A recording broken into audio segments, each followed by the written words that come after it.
అందరూ కూడా కొంచెం శ్రద్ధగా దేవుని వాక్యాన్ని వినాలని ఆశపడుతున్నాను. నేను నిన్న సమయంలో నేను చెప్పాను పిల్లరా, ప్రతి 2000 సంవత్సరాల్లో ఒక ప్రాముఖ్యమైన కార్యం ఒకటి జరుగుతుందని. ఆదాము నుండి 2000 సంవత్సరాల జలప్రళయం వచ్చింది. ఆదాముకి నోవకి నడి మధ్య 2000 సంవత్సరాలు ఇంచుమించు. నోహు కాలంలో నుండి 2000 సంవత్సరాలకి మన దేవుడే మన మధ్యలో సశరీరుడై ఒక మనిషిగా లోకంలో సంచరించి మన పాపముల నిమిత్తము ఆయనే మనల్ని ప్రేమించిన ప్రేమను బట్టి సిలువ మనపైన మరణించి రక్తాన్ని కార్చి ఆయన రక్తాన్ని మనకి విమోచన క్రయధనంగా వెల చెల్లించి కుదువులో ఉన్న మనల్ని విడిపించి బయటికి తీసుకుని వచ్చి అక్కడి నుండి 2000 సంవత్సరాలకి అనగా ఒక 40 రోజులు దాని తర్వాత ఆయన భూమి పైన కనపడ్డాడు. 500 మంది కనపడ్డాడని వాక్యం చెప్తుంది. దాని తర్వాత ఆయన అహరోనుడై ఎత్తపడ్డాడు. వాక్యం ఏం సెలవిస్తుందంటే ఎత్తబడిన దేవుడు మళ్ళా ఖచ్చితంగా వస్తాడని వాక్యం సెలవిస్తుంది. దీన్ని మనమందరం కూడా రెండవ రాకడ అని చెప్తాం. క్రైస్తవులు మాత్రమే నమ్ముతారు. కొంతమంది ప్రభు నమ్మకపోయినా కానీ వాళ్ళు ఏమనుకుంటున్నారు, ఏం చెప్తున్నారంటే ఈ ఈ క్రైస్తవులు యేసు ప్రభు వస్తాడంట, అటని వీళ్ళు 2000 సంవత్సరాలుగా కనిపెట్టుకొని కాసుకొని ఉన్నారు. తరాలు వచ్చినాయి, తరాలు పోయినాయి, ఎంతోమంది చనిపోయినారు అని వీళ్ళు ఎటంటే మాట్లాడేది మనం చూస్తున్నాం. సరే, ఇప్పుడు ఈ సమయంలో దేవుడు వచ్చేది ఆయన వాక్యంలో చెప్పిన ప్రకారంగా ఆయన రాబోతున్నాడు. ఆయన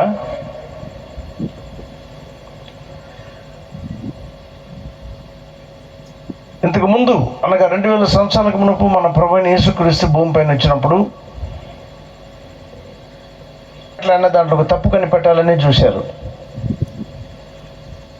వాస్తవానికి వాళ్ళ దేవుడే వాళ్ళ మధ్యలో ఒక శరీరంలో ఉన్నాడని అవగాహన, గ్రహింపు వాళ్ళకి లేకుండా పోయింది.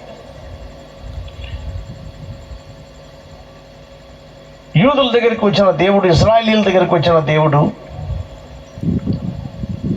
నీళ్ళు ఎత్తిపెట్టుకో,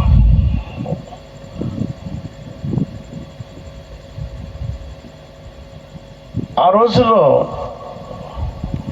ధర్మశాస్త్రాన్ని చదివి ఆ ప్రకారంగా వాళ్ళు దాన్ని వెంబడించి మోషే కాలముల నుండి బలులు, అర్పణలు ఇవన్నీ కూడా లేవీల ద్వారా చేస్తూ నాన్సెన్స్ దిస్ ఇస్ ఒకటి ఆర్పేంటండి.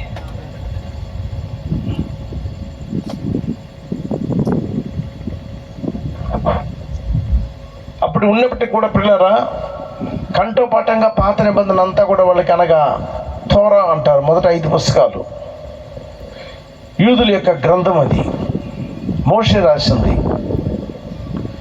ఇవన్నీ కూడా వాళ్ళు ఏమంటారంటే బై హార్ట్, కంఠోపాఠంగా వాళ్ళు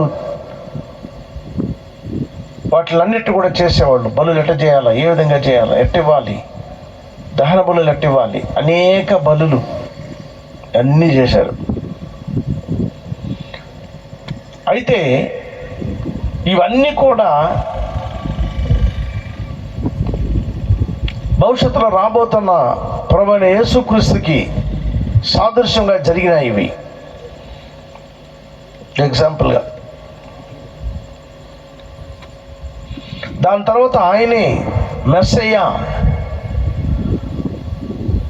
ఒక శరీరంలో భూమి పైన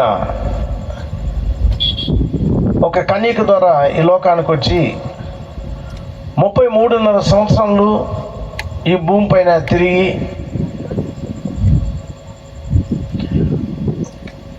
చాలా చాలా దగ్గరికి పోలేదంట. ఆయన తిరిగిందంతా కూడా ఒక చిన్న సర్కిల్లోనే తిరిగాడు. అక్కడ యూదుల దగ్గరికి మాత్రమే పోయాడు. ఒక్క సమయాన మాత్రం సమరీయుల దగ్గరికి పోయినాడు. సమరీయులకును యూదులకిను సంబంధం లే. వీళ్ళు వేరే జాతి వాళ్ళు, వాళ్ళు వేరే జాతి వాళ్ళు. ఇశ్రాయేలీలు సమరీయులని దగ్గర కూడా చేర్చరు. ఈ సమరీయులు కూడా వాళ్ళకైనా వేరే స్థలము, ఊరు బయట ఉన్నారు. అయితే ఒక్కసారి ప్రభువైన యేసుక్రీస్తు పక్క పోతూ పోతూ సమరయ ప్రాంతం లోపలికి పోవాలన్నాడు శిష్యుల దగ్గర. వాళ్ళు అన్నారు, అయ్యా మనం ఎందుకు అక్కడ పోవాలేదు, మనోళ్ళు కాదు వాళ్ళు, ఇశ్రాయేలీలు, మనం వేరు కదా అన్నట్టు ఏదో ఆయనతో మాట్లాడినప్పుడు ప్రభు అన్నాడు, లేదు నాకు పని ఉంది అక్కడ అన్నాడు. సరే, ఈయన ప్రభు పని ఉందని చెప్తానని ఇశ్రాయేలీలు ఏం చేశారంటే, శిష్యులు ఏం చేశారంటే ఆయనతో పాటుకు పోయినారు. ఊరు లోపలికి పోయేదానికి మునుపు అక్కడ ఒక బావి, అది పాతకాల బావి, అది యాకోబు కట్టిన బావి అని ఆమె కూడా నింది. ఆ సమరీస్తరి ఆ బావి పైన కూర్చున్నాడు ఆయన. ఆయన శిష్యులందరినీ వెళ్ళిపోమన్నాడు. వాళ్ళు అన్నారు, మేము పోయి ఏమన్నా తీసుకొని వస్తాం తినేదానికి అని చెప్పి ఆయన అక్కడ కూర్చోపెట్టి ఒంటరిగా వదిలిపెట్టి వాళ్ళు వెళ్ళిపోయారు. అందరూ వెళ్ళిపోయారు. ఒక్క మనిషి కూడా లేడు ఈ 12 మందిలో. ఆయన ఒంటరితనంలో కూర్చున్న సమయంలో ఒక అందమైన స్త్రీ అక్కడికి వచ్చింది. ఆమెతో మాట్లాడినాడు ప్రభు. నాకు కొంచెం నీళ్ళు ఇస్తామని అడిగినాడు. వెంటనే ఆమె చూస్తూనే కనిపెట్టింది, మన జాతుడు కాదు ఈయన. ఆయన రంగు, ఆయన ముఖము, ఆయన చూసేటప్పటికి యూదుడు ఈయన. ఆయన చెప్పింది, ఏముంది మీ దగ్గర, ఏమంటే మా పాత్రలో మీరు తాగరు కదా అన్న అర్థంతో అడిగింది. మెల్లమెల్లగా మాట్లాడాయన దేవుడు, మాట్లాడాయన మెస్సయ్య, మాట్లాడి ఈయన ఎవరో కాదు, అదృశ్యమైన దేవుడు దృశ్య శరీరంలో ఉన్నాడని ఆమెకు తెలియలేదు. చాలా సామాన్యతలో ఉన్నాడు ప్రభు. ఎప్పుడు కూడా దేవుడు సామాన్యతలోనే ఉంటాడు. ఆయన ఆమెతో మాట్లాడేటప్పుడు మెల్లగా ఆయన ఒక కార్యం అడిగినాడు. చూడండి, దేవుడు మానవుడు అయిన తర్వాత, మానవుడిగా నడిచినప్పుడు కంప్లీట్ మ్యాన్ అంటారండి, సంపూర్ణమైన మనిషి, మీ మాదిరి నా మాదిరి ఇట్లా ఈ విధమైన దేహంలోనే ఉన్నాడు ఆయన. ఈ విధమైన దేహంలో ఆయన ఉన్నప్పుడు ఆ దేవుడు ఆమెతో మాట్లాడేటప్పుడు చాలా ఒక దాని ఏమంటారంటే ఆమె యొక్క జీవితాన్ని తాకి ఒక ప్రశ్న అడిగాడు. అదేంటంటే ప్రశ్న అడగలేదు ఆయన. మాట్లాడుతా మెల్లగా చెప్పాడు, నీ భర్తను తీసుకురా అన్నాడు. అది ప్రాబ్లం ఆమెకి. ఇదివరకే 5 పెళ్ళిళ్ళు చేసుకునేది, ఎవరితోనో తృప్తి ఆమెకి. ఆశపోయి ఏం పెళ్ళి అని చెప్పి ఎవరో ఇంకొకరిని తీసుకుని ఉంచుకునింది. హీనమైన ఒక బతుకు పాప. వెంటనే టక్కన అబద్ధం ఆడింది. చెప్పింది కరెక్టే, నువ్వు చెప్పింది, నాకు భర్త లేదని చెప్పావు, ఇదివరకే నీకు 5 మంది భర్తలు ఉన్నారు, ఇప్పుడు ఉండేవాడు నీ భర్త కాదని చెప్పి మెల్లగా మాట్లాడినాడు. గుండె ఎదిరిపోయింది ఆమెకి. అరే, నా జీవితంలో నాకు ఈ విధంగా జరిగిందంటే ఏ నరుడికి తెలీదు. ఎవరైనా ఈ కార్యాన్ని ఇశ్రాయేలీయుల మధ్యలో, యాజకులకి, ప్రధాన యాజకుల మధ్యలో ఇక్కడ ఏం చేశాడో దాన్ని అక్కడ ఆయన చేసినప్పుడు దెయ్యంతో ఈ విధంగా మాట్లాడుతున్నాడని అతి భక్తులు చెప్పారు అక్కడ. అనగా ధర్మశాస్త్రాన్ని పాటించేవాళ్ళు, నువ్వు దెయ్యాలతో నువ్వు ఈ విధమైన అద్భుతాలు చేస్తున్నావు, దెయ్యాలతో దెయ్యాలను పోగొడుతున్నావు, ఈ దెయ్యాలన్నీ నీ పట్ల ఉన్నాయి అని బైబిల్ చదివేవాళ్ళు ఆయన పైన ఈ విధంగా మాట్లాడారు.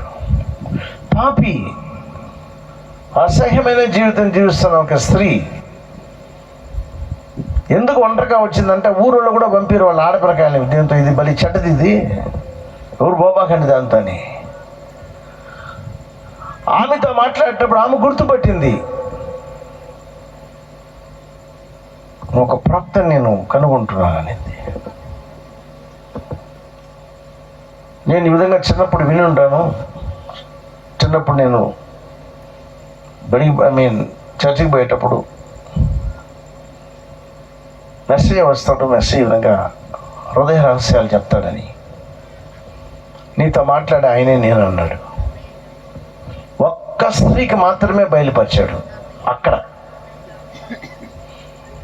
వెంటనే ఈమె కథ అంతా చెప్పేటప్పటికి ఆమె తీసుకువచ్చిన వాట్ ఎవర్ ఇట్ ఈస్ దాన్ని బారేసి ఊర్లోకి పోయి నా జీవితం అంతా చెప్పి ఒక ఆయన అక్కడ ఉన్నాడు, వచ్చి చూడండి అని చెప్పింది. వెంటనే వాళ్ళందరూ ఏం చేశారంటే ఊరు పెద్దలంతా అక్కడికి వచ్చారు ఆయన దగ్గరికి వచ్చి మాట్లాడి బతిమలాడుకున్నారు ఆయన దగ్గర. ప్రభువా, ఒక 2 రోజులన్నా మా పల్లెలో ఉండకూడదు నువ్వని, మా దేశంలో ఉండకూడదు అన్నాడు. ఖచ్చితంగా ఉంటాను అన్నాడు. దేవుడు ఆయన చెప్పా, మీ ఊళ్ళకి రాను, మీరు శీఘ్రమైన వాళ్ళు అని చెప్పలే, వస్తానన్నాడు. నేరుగా వాళ్ళ ఇంట్లోకి పోయినాడు, వాళ్ళ దగ్గరకు పోయినాడు, వాళ్ళ దగ్గర ఉన్నాడు. 2 రోజులు ప్రసంగం చేశాడు అనుకుంటాను, 2 రోజులని. అందరూ నమ్మారు వాళ్ళంతా. ఇశ్రాయేలీయుల దగ్గరికి వచ్చినాడు, వాళ్ళ దగ్గర మాట్లాడినాడు. ఇదే అద్భుతమైన కార్యాలు అక్కడ కూడా చేసినారు. వాళ్ళు దెయ్యం అన్నారు ఆయన్ని. సమరీలోకి పోయి చేసినప్పుడు సమరీలు ఆయన నమ్మి, ఆయన అంగీకరించి, ఆయన స్వార్థ వినాలని ఆయనతోనే బతిమలాడి ఆయన ఉంచుకున్నారు.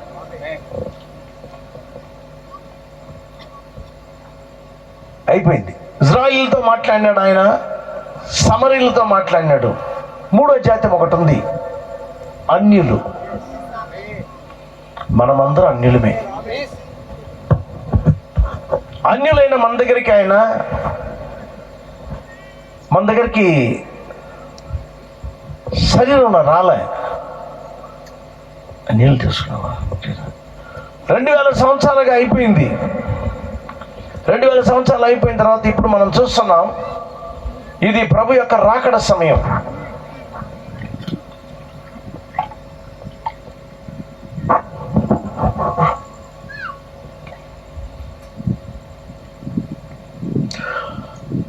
ఆయన మొదటి రాకడలో యూదుల దగ్గరికి వచ్చాడు.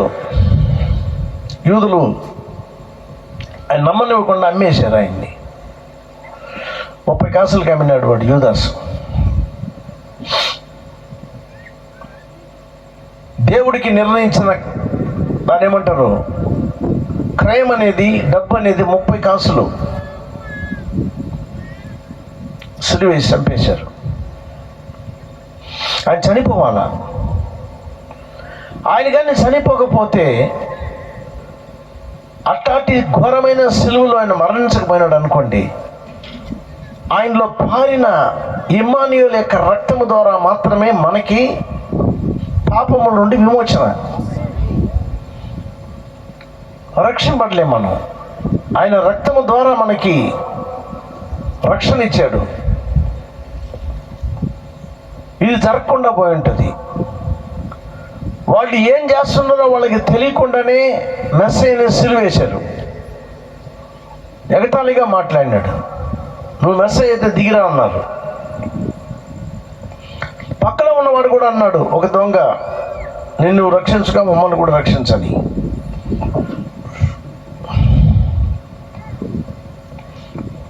ఆయన కుడి పక్కన దొంగ ఒకటి అన్నాడు, ఏమన్నా రే, మనం చేసింది ఎంతో పొరపాటైన కార్యాలు చేసాం, మనల్ని హ్యాంగ్ చేసి ఉండరు, సిలువలో కొట్టుండరు, న్యాయమే ఇది, మనం తప్పుని చెప్పేదానికి. ఈయనేం చేసినాడు? ఆయన చేసిందంతా మంచి కార్యాలే చేశాడు, అన్నీ మంచిగా చేశాడు ఆయన.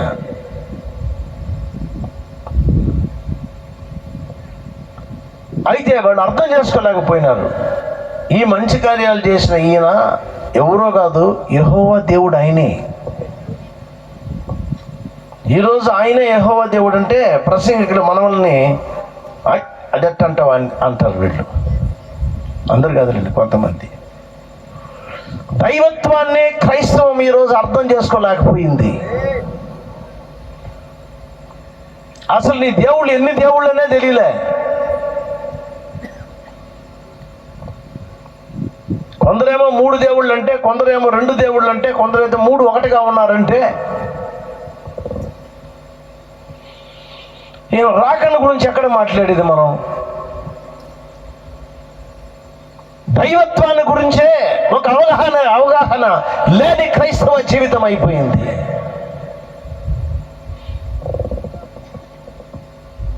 సరే, వదిలిపెడదాం. సంపూర్ణమైన దేవుని యొక్క చిత్తము, దైవత్వము, దేవుని గురించిన బయలుపాటు ఇవన్నీ కూడా తన సంఘము అన్న, తన శరీరానికి, తన భార్య అన్న సంఘానికి ఈ రహస్యాలను ఆయన బయలుపరచకుండా క్లియరైన దేవుని యొక్క చిత్తం ఏంటో, ఆయన యొక్క దైవత్వం ఏంటో, అసలు బైబిల్ ఏం చెప్తుంది ఆయన గురించి,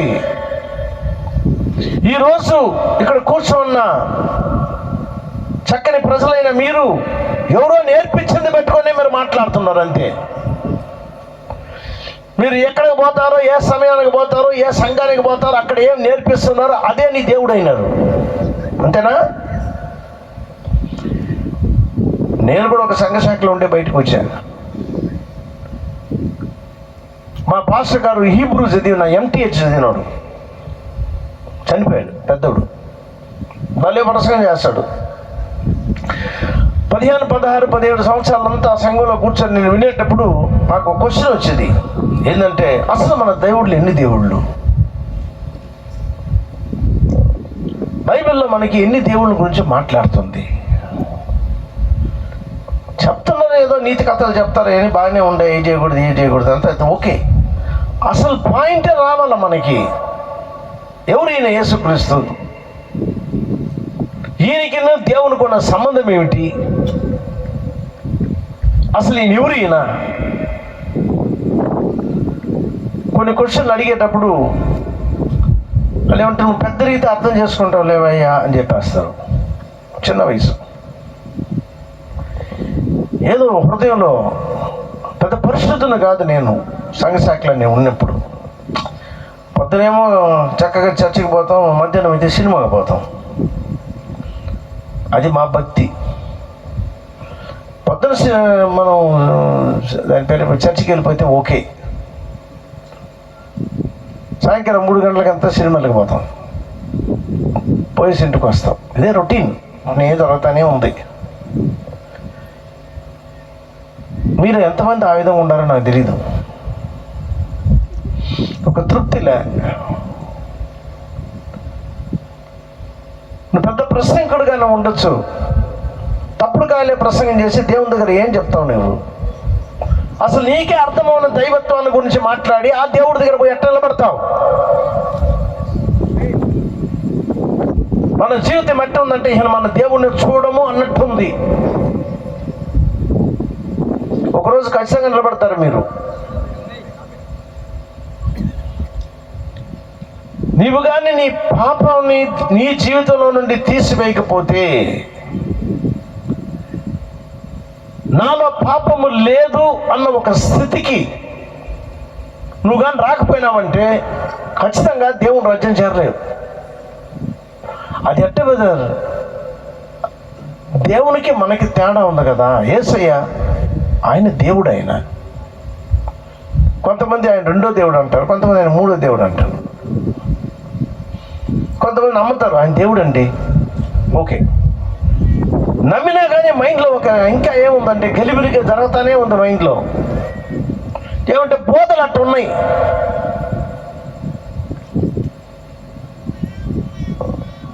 సరే, దాన్ని వదిలిపెట్టి మళ్ళీ వద్దాం. 2000 సంవత్సరాల్లో దేవుడు తన రక్తం పోసి కార్చి సంపాదించిన తన బిడ్డలని క్రమేణా వాడిని కూడా పెంచుకుంటా వస్తున్నాడు, వాక్య రీతిలో, వాక్య బయలుపాటు ద్వారా. ఒక్కసారి బైబిల్లో ఉన్న కార్యములు అన్నీ కూడా దేవుడు నన్ను విడిపించలేదు, లేకపోతే విప్పులను చేయలేదు, బయలుపరచలేదు. ఏ విధంగా ఒక బిడ్డ ఎదుగుతూ పైకి వస్తుందో,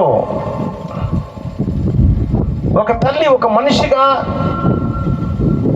ఎవరిని కూడా కనరు, మనిషిగా పుట్టాడు, వాడు శిశువుగా పుడతాడు,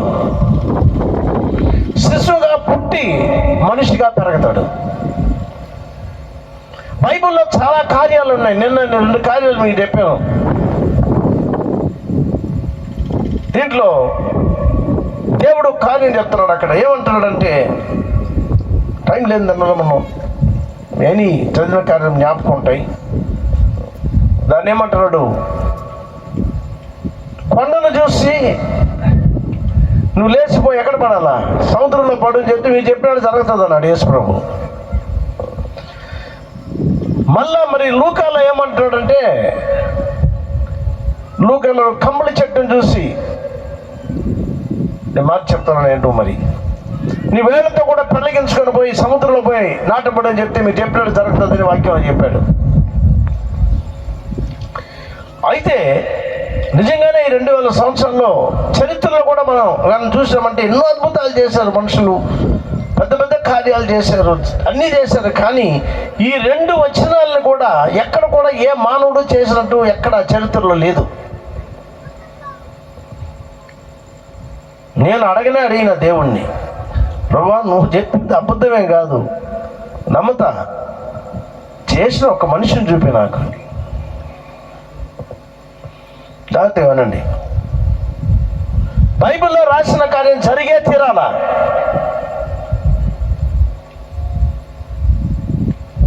ఎట్టి పరిస్థితిలో బైబిల్లో రాసిన కార్యములు జరగకుండా ఉండవు, జరగకుండా పోవు. ఆ వరుసలో వచ్చేటప్పటికి ఆదాము నుండి 2000 సంవత్సరాలు జలప్రళయం నుంచి 2000 సంవత్సరాలు యేసు ప్రభు భూమి పైన సిలువ పైన చనిపోవడం, అక్కడి నుండి 2000 సంవత్సరాలకి ఇప్పుడు మనం జీవించే సమయంలో ఎవరు నిమిత్తము రక్తం కార్చి క్రయధనంగా తన యొక్క బ్లడ్ని, తన రక్తాన్ని ఇచ్చినాడు దేవుడు. చివరికి వచ్చేటప్పటికి రక్షించే దానికోసం యేసు ప్రభు రావట్లేదు. ఈ సమయంలో రక్షించిన తన వధువు సంపూర్ణత అయి పెళ్లి కుమార్తెగా మారి పెళ్లికి సిద్ధపడి ఆయనతో ఐక్యమయ్యే ఒక సమయం ఇది. దానికి నువ్వు సిద్ధపడకపోయినావంటే ఆయన నీ తప్పది. మొదటి రాకడలో ఆ రోజున్న పరిసయ్యులు, సదుకాయులు సంఘము, ఆ రోజున్న సంఘము ఆయనకి విరుద్ధంగా నిలబడ్డారు. యాజకులు, ప్రధాన యాజకులు క్వశ్చన్స్ వేశారు ఆయన్ని. ఆయన పాదం దగ్గర కూర్చొని వాక్యం వినేది వదిలిపెట్టి ఆయన లేనిపోయిన క్వశ్చన్లు అడిగారు ఆయన్ని.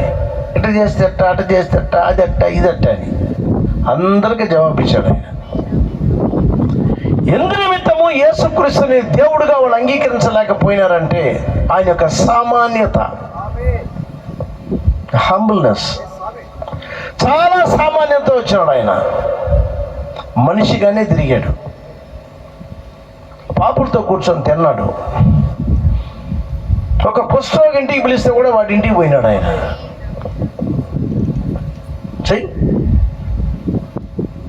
దైవత్వము మానవ రీతిలో, మానవ శరీరంలో ప్రత్యక్షమైనప్పుడు దేవుడు ఎట్టుంటాడు మనిషి అయితే అన్న కార్యాన్ని లోకానికి చూపించినాడు ఆయన. ఆయన దేవుడే.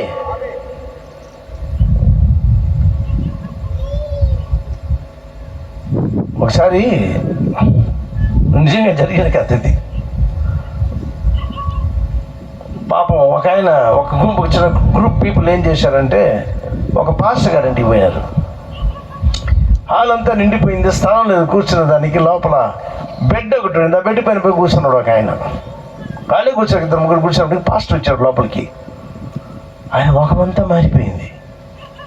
రే, నా బెడ్ పైన నువ్వు కూర్చుంటావంటరా అని ఎట్టంటే చడాబడా వాయించేటప్పటికి ఆయన బెదిరిపోయి ఆ పిల్లడు పాస్టర్దే కదా, కూర్చుని స్థలం లేకుండా కూర్చున్నాను కదా అని డబ్బుని బయటికి వెళ్ళిపోయాడు. అది మన భక్తి. యేసుప్రభు పట్టు ఉండుంటాడా?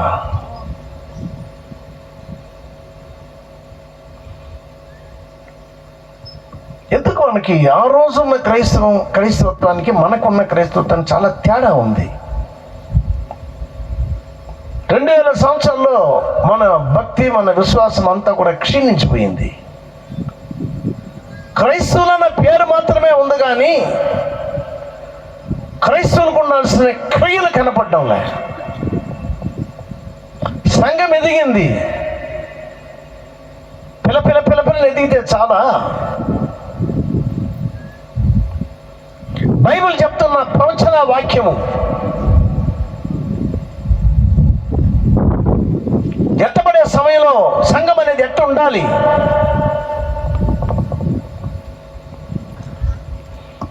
దానికే నేను మనుషులతో చెప్పేది 2 టెస్టులు మీకు ఉండదు. ఏంటంటే, ఒకటి కమ్మలి చెట్టు, ఇంకొకటి కొండ. ఒకటి ఇది జరిగి తీరాలా, లేదా బైబిల్ అబద్ధం.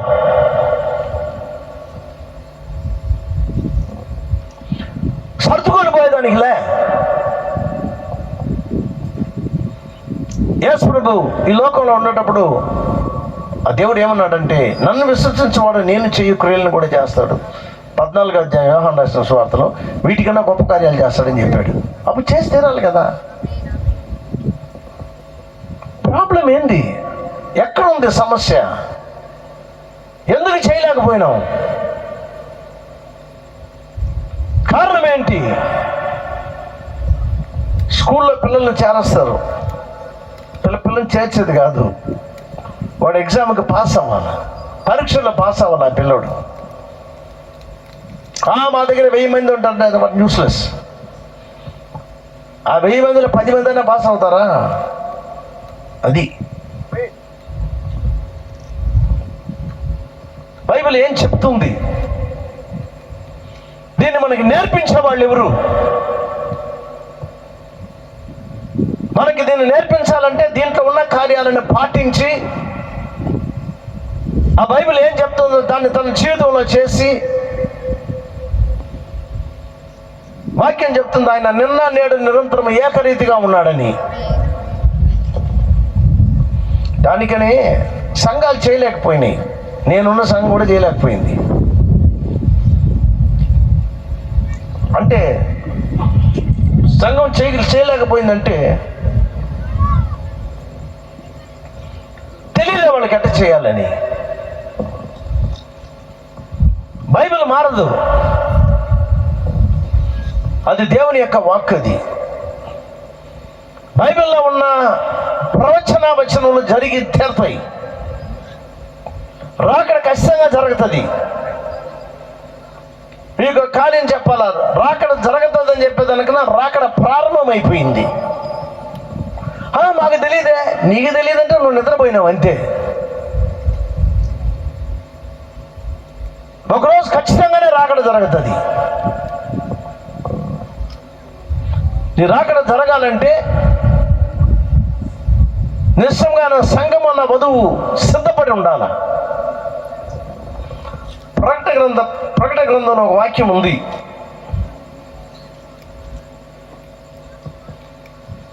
దాంట్లో గొర్రెపిల్ల వివాహం గురించి మాట్లాడుతుంది. 7, 8 వచ్చిన 7, 8, 9, 19వ అధ్యాయం ప్రకటన.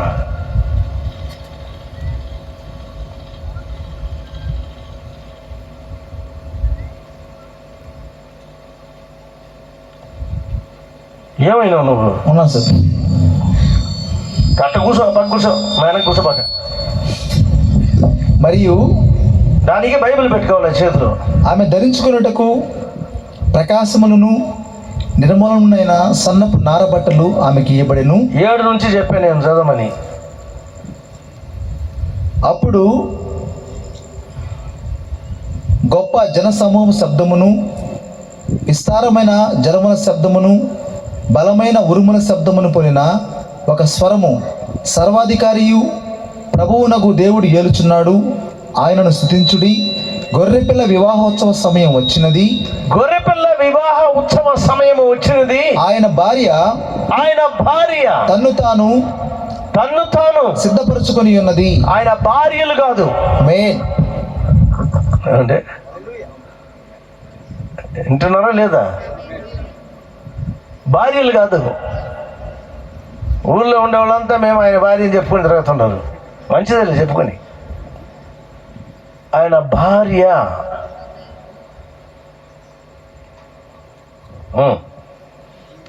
ఏం చేసిందంట? తన్ను తాను సిద్ధపరచుకొని ఉన్నది. కనుక మనము సంతోషపడి ఉత్సహించి ఆయనను మహిమపరచదమని చెప్పగా వింటిని. అది ఈ సమయం. ఆమేన్. హల్లెలూయా. నువ్వు ఆయన భార్య అయితే, ఆయన భార్యగా నువ్వు సిద్ధపడేది నిజమైతే నువ్వు సంతోషపడాలా, ఉత్సహించాలా, దేవుని స్తుతించాలా. ఎందుకంటే పెళ్లి జరగబోతుంది. పెళ్లి కోసం సిద్ధపడతా ఉందామని కనుక. నాకు తెలియదు బ్రదర్, నాకు కార్డు పెట్టలేదు బ్రదర్. నీ గొర్రెపిల్ల వివాహం ఎట్టిది? బైబిల్లో ఎట్టుందో అట్నే జరుగుతుంది. ఆయన మొదటి రాకట్లో వచ్చేటప్పుడు ఆయన బెత్లెహేములో ఒక పశువుల పాకలో పుట్టాడు. దానివల్ల ఒక నాదుడు లేడు అక్కడ. యాజకులు లేరు, ప్రధాన యాజకులు లేడు. ఎక్కడింటో గురకబెట్టి నిద్రపోతున్నాడు ఆ మనిషి. అయితే మెస్సే పుట్టాడు. ఎట్ట వాక్యంలో చెప్పబడిందో అదే ప్రకారంగా పుట్టాడు ఆయన. వాక్యంలో నుండి బయటికి రాలే ఆయన. బెత్లెహేములో పుట్టాలని ఉంది, కన్యక ద్వారా పుట్టాలని ఉంది. కన్యకనే కనింది ఆయన్ని. పశువులంతా కూడా నిశ్శబ్దంగా ఉండాల ఆ పాకలో. ఎందుకంటే మెస్సయ్య పుట్టి ఉన్నాడు. జంతువులకు తెలుసు కొన్ని కార్యాలు, మనిషికి తెలియదు. భూకంపం ఏర్పడేదానికి ముందు కుక్కలకి తెలుస్తుంది. భూకంపం ఏర్పడేదానికి ముందు కాకులకి తెలుస్తుంది.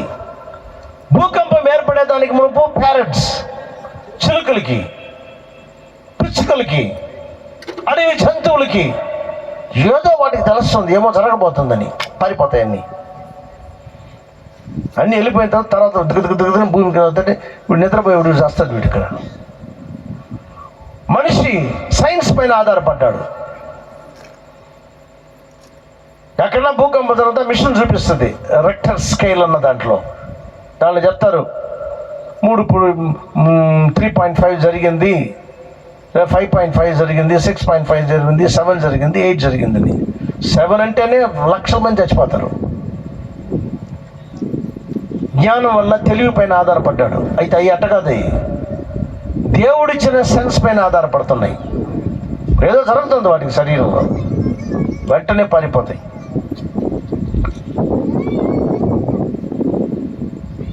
సునామీ జరిగినప్పుడు కూడా ఏదో జరిగినాయి. మా ఇంట్లో పెద్ద చేపల తొట్టు ఉండింది, ఇప్పుడు లేదులేండి. చేపలన్నీ ఒక దగ్గరకు వచ్చేసాయి తొట్టులోనే. ఏంది ఇది చేపలంతా ఒక్క దగ్గరకు వచ్చినా ఏం చూస్తూ ఉన్నాం. ఒక్క దగ్గరకు వచ్చిన పడుకున్నాయి. ప్రకృతిలో ఏదో జరుగుతుంది, చేపలకు తెలుస్తుంది. వెంటనే న్యూస్ వచ్చింది, సముద్రం పొంగి లోపలికి వచ్చేస్తుంది అనేసి. ఏంది సముద్రం పొంగి వచ్చింది? ఫోన్ చేశారు నాకు చాలామంది. ఆశ గారు వాళ్ళు సీషోర్లో అనగా సముద్ర తీరంలో ఉండేవాళ్ళు, బెస్తోళ్ళు. సముద్రం వస్తున్నదంట, వచ్చేసిందంట అని. మీరెట్టుండారని అడిగిన. మన ఇంటి వరకు రాలేదు కానీ అన్న దాదాపు ఒక 1/2 కిలోమీటర్ పైన 3/4 కిలోమీటర్ పైన వచ్చేసింది సముద్రం అన్నారు. అందరూ పరిగెత్తుకుని వచ్చినారు చర్చికి. ప్రకృతిలో కార్యం జరిగేటప్పుడు పక్షులకు కానీ జంతువులకు కానీ వీటిలన్నిటికీ తెలుస్తుంది, ఒక మనిషికి మాత్రం తెలియదు.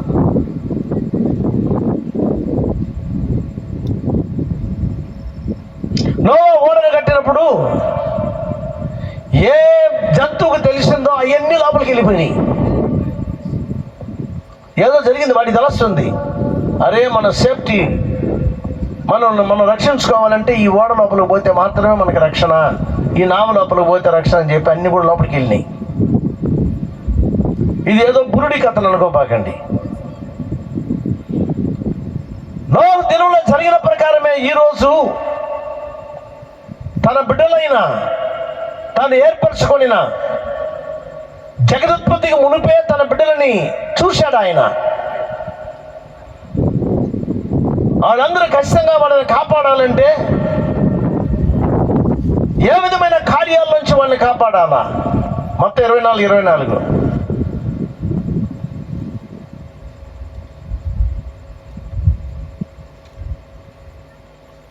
అబద్ధపు క్రీస్తులను అబద్ధపు ప్రవక్తలను వచ్చి సాధ్యమైతే ఏర్పరచబడిన వారి సహితము మోసపరచుటకై గొప్ప సూచక క్రియలను మహత్కార్యములను కనపరచెదరు.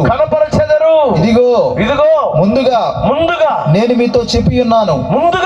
అని చెప్పినాడు దేవుడు. ఇది 2000 సంవత్సరాల ముందు ఆయన మాట్లాడిన మాట. ఇప్పుడు 2000 సంవత్సరాలు అయిన తర్వాత మళ్ళీ దాన్ని మీద మనం చదువుతున్నాం. అప్పుడు రాకడకు ముందు ఏముంటుందంటే అబద్ధ క్రీస్తులు ఉంటారు, అబద్ధ ప్రవక్తలు ఖచ్చితంగా ఉంటారు. వీళ్ళందరూ ప్రసంగాలు చేస్తారు. అది అబద్ధము అని నీకెట తెలుస్తుంది? క్వశ్చన్ అది. అబద్ధ క్రీస్తు అంటే ఎట్ట కనిపెడతావు? అబద్ధ ప్రవక్తలు అంటే ఏ విధంగా తెలుసుకుంటుంది? నీకు ఏ విధంగా తెలుస్తుంది? ఎట్లా దేవుడు నేర్పియాలి మనకి. సాధ్యమైతే వీలు పడితే అని అర్థం. ఏర్పరచబడిన వారు సైతము మోసపురుచుటకు. ఏర్పరచబడిన వారు అంటే దేవుని బిడ్డల వాళ్ళు, సంఘానికి పోయేవాళ్ళు, మధువు, వీళ్ళే మోసపోతారంట. మీరు అంగడికి పోతున్నారు, 500 రూపాయల నోటు ఆకుపచ్చ రంగులో కానీ ఒకటి కానీ ఇస్తే తీసుకోరు మీరు. ఇదేంటే గ్రీన్ రంగులో ఉంది అంటారు. నిజమేనా?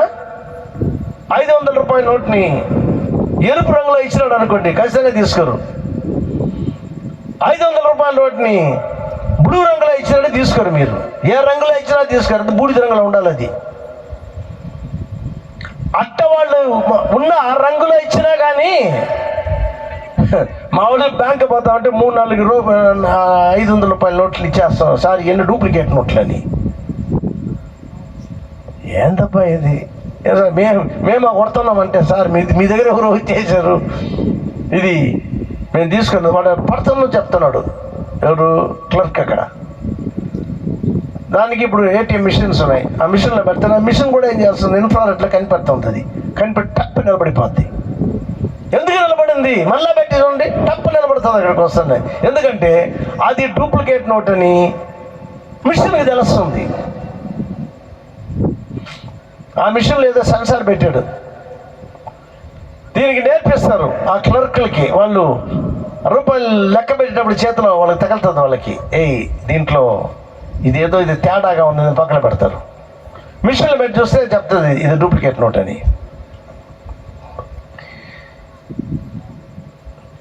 సాధ్యమైతే వీలు పడితే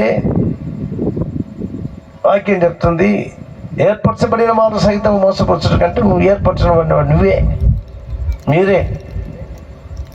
నువ్వే మోసపోతావని వాక్యం చెప్తుంటే ఎట్లా నువ్వు తప్పించుకుంటావు? దీంట్లో ఏ విధంగా తప్పించుకుంటావు? తప్పించుకునే విధానం ఏంటి? మనందరూ పరలోకం పోవాలండి. మీరు సరి, నేను సరి. మీరు ముందు పోండి, మీ వెనకనే రావాలా. పోకూడదా పరలోకానికి? చర్చికి పోయి అన్నీ చేసుకొని అంతా చేసుకొని ఆఖరికి చచ్చిపోయి పాతాళంలో పోతే ఏం ప్రయోజనం? ప్రసంగాలు చేసి ఆత్మలు కాపాడుతానని నేను అనుకొని, నేను కరెక్ట్ అయిన రూట్లో పోతున్నానని నేను అనుకొని, కాకరికి రూట్ తప్పిపోయి ఎక్కడికో పోయి దెయ్యాలుండో దగ్గర పోయినంటే ఎట్టుంటుంది? బహు జాగ్రత్తగా నేను నా యొక్క జీవితాన్ని గురించి మొట్టమొదటి నేను పరీక్షించుకోవాలి. నీకు పోయేది కరెక్టేనా? ఈ బైబిల్ని ఎత్తుకొని నా అంతటిగా నా పాటికి నేను ప్రసంగం చేసి అది ఏముంది ఏం చెప్తాను కూడా సరిగా అవగాహన లేకుండా, లేదులే ఏదో సెమినరీకి పోతాం, బైబిల్ కాలేజీకి పోదని, అక్కడ చెప్పేది మాత్రం కరెక్ట్ అని ఎవరికేం తెలుసు? అక్కడ బోధించేది ఎవరు? దేవదూతలు బోధిస్తున్నారు. అక్కడ లేదు కదా. సీరియస్ అయిన మ్యాటర్ ఇది. వ్యర్థ ఆరాధన ఒక కార్యం ఉంది బైబిల్లో. ఏంటి వ్యర్థ ఆరాధన? కయ్యను దేవుడికి బలి ఇచ్చినాడు, దాని తర్వాత ఆబేలు దేవునికి బలి ఇచ్చినాడు. కయ్యను ఇచ్చిన బలిని దేవుడు తోసేశాడు, హేబెల్ ఇచ్చిన బలిని దేవుడు అంగీకరించినాడు. ఏంటి తేడా ఏంటి అక్కడ? ఎందుకు వాడిచ్చిన బలి తోసేసాడు, వీడిచ్చిన బలిని తీసుకున్నాడు? వ్యర్థ ఆరాధన ఎందుకు దేవుడు చెప్పాలా?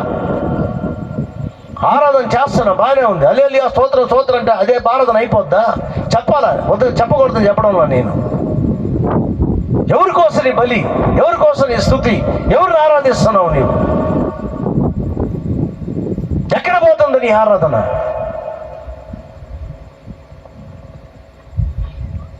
లూకా 18:8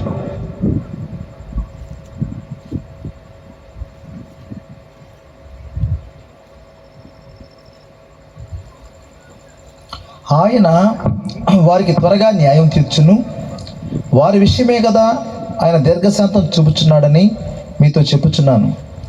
అయినను మనుష్య కుమారుడు వచ్చినప్పుడు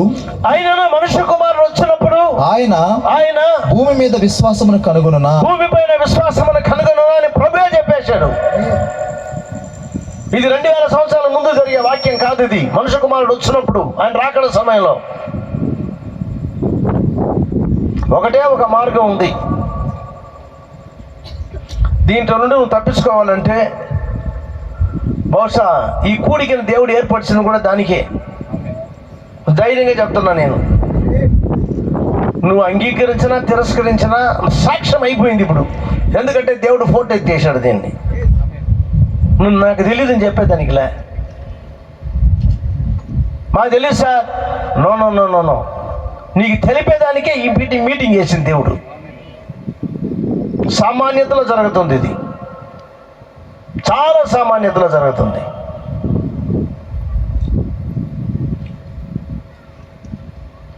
నిశ్చయమైన మనం చూస్తున్నాం పిల్లరా. సాధ్యమైతే ఏర్పరచబడిన వారు సహితము మోసపరచుటకు అద్భుతాలు చేస్తాడంట, అతిశయ కార్యాలు చేస్తాడు, అవి చేస్తాడు, ఈ చేస్తాడు. ఈ ఏర్పరచబడిన వారు అనే వాళ్ళు ఎవరో కాదు వాళ్ళు ఆయన యొక్క భార్య. ఏంటి దీని అర్థం ఏంటి? దీని మూలం ఏంటంటే, పెళ్లి కుమార్తె ఆయత్తపడే సమయంలో, లేకపోతే ఆమె సిద్ధపడే సమయంలో దెయ్యం కూడా ఏం చేస్తున్నాడంటే ఈ పవిత్రమైన పరిశుద్ధమైన ఈ స్త్రీని తనుకొని పోవాలని చూస్తున్నాడు. నేను కొట్టేస్తాను ఈమెని, నా భార్య ఏమని ఆమెనని. ఆమెమో సిద్ధపడతా ఉంది. అయితే ఆమెను తట్టుకొని పోవాలని అపవాది లోకంలో పనిచేస్తూ ఉన్నాడు. మీరు అనుకున్నట్టు లోకంలో వాడు వేరే రకంగా అట్ట వస్తుంది అనుకోబాకండి. అట్ట కాదు వాడు వచ్చేది. అవ్వని ఎట్ట మోసపరిచినాడు, అవ్వతో భలే తీయగా మాట్లాడినాడు. డర్టీ ఫెలో వీడు, చాలా తీయగా మాట్లాడినాడు.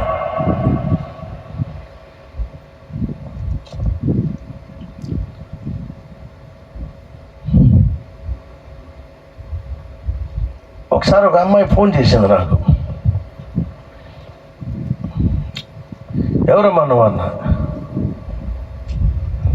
భాష గారు మీరు నాకు తెలుసు అనింది. సర్లే తెలిసేదానికి ఏముంది, చాలామంది నాకు తెలుసు, నాకు తెలీదు వాళ్ళని. ఏదో నీ ప్రాబ్లం ఏందని అని ఆడొస్తుంది. అరే నువ్వెవరమ్మా, నువ్వు ఎక్కడి నుంచి మాట్లాడుతున్నావు, నీ విషయం ఏంటి, ఎందుకు ఆడొస్తున్నావు చెప్పన్నా, ఏడిచన్నా చెప్పన్నా. మీ చర్చిలో ఒక పిల్లోడు నన్ను మోసం చేసినాడు. నేను చెప్పిన వాడితే తిరిగేదానికి ముందు నన్ను వచ్చి అడిగేవా నువ్వు, వీడు ఎట్టోడు, వీడు ఏమిటోడు, వీడు మంచోడా చెడ్డాడు కానీ అడిగాను నువ్వు నన్ను. ఏడ్చింది. ఎందుకు ఏడుస్తావమ్మా, మిమ్మల్ని నేను చూడాలనేది, రా చర్చి దగ్గరికి రా చూద్దాం అని చెప్పి వచ్చింది. పాపం మంచి అమ్మాయి. కథ అంతా చెప్పింది, ఈ విధంగా అయింది. నీకు నా బుద్ధి ఉండదు, నీకు నిన్ను నా కూతురు మాదిరి చూస్తున్నాను నేను. ఏడ్చింది. వాళ్ళ అమ్మ ఫోన్ చేసి నన్ను వాయించి పెట్టింది. ఏమో నేను వీళ్ళిద్దరిని చేసినట్టు. వేరే పనిలో నాకు అంత మాట్లాడిన తర్వాత పాపం వాళ్ళ కూతురు విషయం బాధ, దానివల్ల ఏం చేయకూడదు గమ్మని విన్నాను. విని అమ్మాయి అక్కడ తల్లి కొంచెం ఆగుతావా, నేను మాట్లాడతానన్నా. మాట్లాడండి సార్, ఆమె ఏడవకుండు. నిజంగా జరిగిన కథ ఇది. ఏమన్నా నీకు ఆమె కుమార్తెనా, నీ అమ్మాయేనా, నీకు సిగ్గనాలా నీ అమ్మాయిని ఎట్ట పెంచాలని? చర్చిలో మీరు ఇదేనా నేర్పిస్తున్నారని వచ్చి విను. మా చర్చిలో నువ్వు బయట ఉండి మాట్లాడబాక. తగ్గిపోయింది, సల్లం తగ్గింది. మేము ఏం బోధ చేస్తున్నాం వచ్చి విను. ఏ చర్చలో ఉన్నా, ఏ పద్ధతి ఎట్టాటి ఏ విధమైన చర్చ అన్నా ఉండండి, ఆ చర్చలో చెప్తారా ఈ విధంగా? ఏదో మాట్లాడేదన్నా కొంచెం వాయిస్ రైజ్ చేసిన, మళ్ళా తగ్గించిన. చెప్పడమ్మా, పాపం నీ బాధది, నీ కుమార్తె జీవితం అట్టు అయిపోయిందని. ఒక పద్ధతి, ఒక మట్టు లేదా? నువ్వు క్రైస్తవురాలు అంటున్నావు, బిడ్డని ఎట్ట పెంచాలా, ఏ విధంగా ఉంది? నేను చెప్పినాను సార్, అది వినలేదు సార్. ఇప్పుడు నన్నేం చేయమంటావు? నువ్వు నన్నేం చేయమంటావు? లేదు సార్, మీకు తెలియాలి నేను చెప్తున్నాను. నాకు ఎట్టా వస్తుంది, చెవుకు రాకుండా ఉండదు. ఎట్టనా సహాయం చేయండి సార్. చేసేదానికి నాకేమిలే, ఖచ్చితంగా చేస్తాను. అమ్మాయి ఆ విధంగా నాశనం అయిపోయేది నాకు ఇష్టంలే. ఇప్పటికీ అప్పుడప్పుడు ఫోన్ చేస్తుంది, పాస్టర్ గారు బాగుండారంటుంది. నేను బాగుండేది వదిలిపెట్టి నువ్వు బాగుండావని అడుగుతా. ఇష్టం వచ్చినట్టు తిరిగేది, లైఫ్ని పాడు చేసుకునేది. వాడు చెడి పెడతాడు ఈ అమ్మాయిని, తర్వాత వదిలేసి వెళ్తాడు.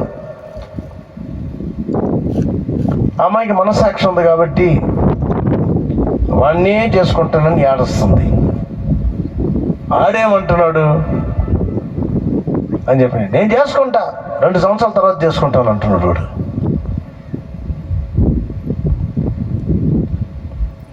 రోజు క్రైస్తవ సంఘాలు, అందరి సంఘాలు అన్ని జరుగుతూ చెప్తాను, క్రైస్తవులే కాదు వీళ్ళు. నువ్వు చర్చికి పోయేదానంలో నువ్వు క్రైస్తవుడు కాదు. నువ్వు చర్చికి పోతున్నావు కాబట్టి నీకు పరలోకం ఇవ్వాలన్న చట్టం లేనేలే. చాలా మంది క్రైస్తవులు పరలోకం పోరు. వీళ్ళు పరలోక జీవితం లేక క్రైస్తవ జీవితమే నీళ్ళు కనపడలేదే. యోహాను రాసిన సువార్త 3:3. యోహాను రాసిన సువార్త 3:3. అందుకు యేసు అతనితో ఒకడు కొత్తగా జన్మిస్తేనే గాని, అతడు అంటే ఎవరో కాదు, నికోదేము అన్న ఒక ముసలాయన. ఆమేన్.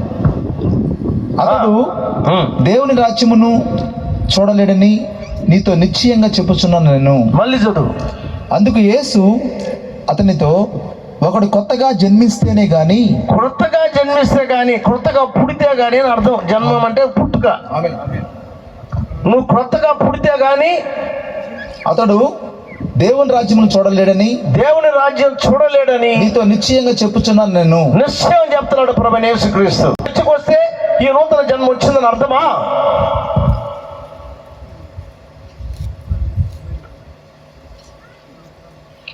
పుట్టినప్పటి నుంచి నేను చర్చికి, మా అమ్మ నన్ను చర్చికి తీసుకొని పోతున్నారు. That doesn't mean you are saved. దాని అర్థం నువ్వు రక్షపడ్డావని అర్థం కాదు. అది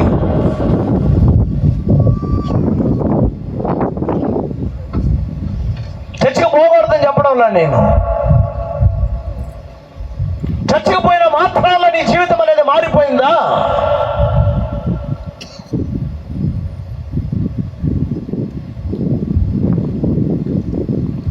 కొత్త పద్ధతులు, కొత్త కార్యాలు నేర్చుకునే దాని వల్ల కాదు క్రైస్తవత్వం నీలో పెరిగేది. నేర్చుకునేది వేరు, ఎవరైనా నేర్చుకోవచ్చు. మంచి పద్ధతులు నేర్చుకునే దానివల్ల నిత్య జీవనం అని అర్థం కాదు అది. బిడ్డల్ని పద్ధతిగా మనం పెంచుతాం, బిడ్డలు ఆడబిడ్డల్ని, అది మన క్రైస్తవులు అనే దానికి రుజువే కాదు. నేను చెప్పేది పాతకాలపు సువార్త, కొత్త సువార్త కాదు ఇది. 5వ వచనం చదువు, 3:5. యేసు ఇట్లా నేను ఒకడు నీటి మూలముగాను ఆత్మ మూలముగాను జన్మిస్తేనే గాని దేవుని రాజ్యమును ప్రవేశింపలేడని నీతో నిశ్చయంగా చెప్పుచున్నాను. నేను నిశ్చయంగా చెప్తున్నాడు. లేకుంటే వాళ్ళందరూ కూడా అదే. ఆ రోజు దేవుడు చెప్పింది ఈరోజు నీకు కూడా. నీటి మూలముగాను ఆత్మ మూలముగాను నువ్వు జన్మించాలంట. ఎందుకు మళ్ళా యేసు ప్రభు ఇక్కడికి వచ్చి మళ్ళా కొత్తగా జన్మించాలని చెప్పాడు ఆయన. మరలా జన్మించాలని చెప్పినాడు. ఇంగ్లీష్లో బోర్న్ అగైన్ అని ఉంది. మరలా జన్మించాలా, మరలా నువ్వు పుట్టాలా.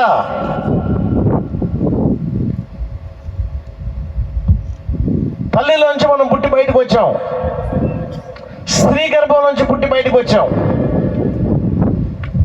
వాడి జీవితం ఆయాసము, దుఃఖమే, కొద్ది దినములు మాత్రమే వాడికి. యోబు చక్కగా రాశాడు, ఆయాసము దుఃఖమే. స్త్రీ కనిన నరుడు కొద్ది దినములు కలిగిన వాడు. మీరు నేనది. ఎవరైనా సరే, పాస్టర్కి పుట్టిన బిడ్డలైనా అంతే, బిషప్కి పుట్టిన బిడ్డలైనా అంతే. అది ఆయాసము, దుఃఖమే. మేము పుట్టినప్పుడే చర్చికి పోతున్నాము, doesn't mean you are going to heaven. దాని అర్థం నువ్వు పరలోకం పోతావు అర్థం కానే కాదు.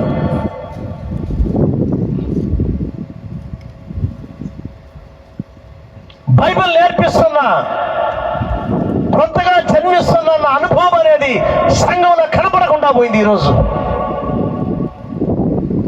disappeared in the church. Bible బోధ కనపడటం నా చర్చిలో. బైబిల్ బోధ చర్చిలో కనపడకపోయిందంటే దాని అర్థం ఏంటంటే సంఘము ఎవరి యొక్క ఆధీనంలోకి పోయింది. అయితే హూస్ కంట్రోల్, ఎవరు కంట్రోల్ చేస్తున్నారు చర్చిని? చాలా సీరియస్ అయిన మ్యాటర్ ఇది. దేవుడు చెప్పాడు అబద్ధ క్రీస్తులు, అబద్ధ ప్రవక్తలు లేస్తారని. వీడు అబద్ధ ప్రవక్త, వీడు అబద్ధ క్రీస్తు అని నీకంటే తెలుస్తుంది. ఏ విధంగా తెలుస్తుంది? నీ లైఫ్ ఏ విధంగా జరగాలనే రోడ్ మ్యాప్ అనేది బైబిల్. రోడ్ మ్యాప్ అంటే నీ మార్గాన్ని చూపించేది బైబిల్. దాన్ని నువ్వు చేతిలో పెట్టుకొని నేను అక్కడ చదివినాను, ఇక్కడ చదివినాను, అమెరికాలో చదివినాను, టింబక్టీలో చదివినాను అని చెప్పి మోసపోకూడదు.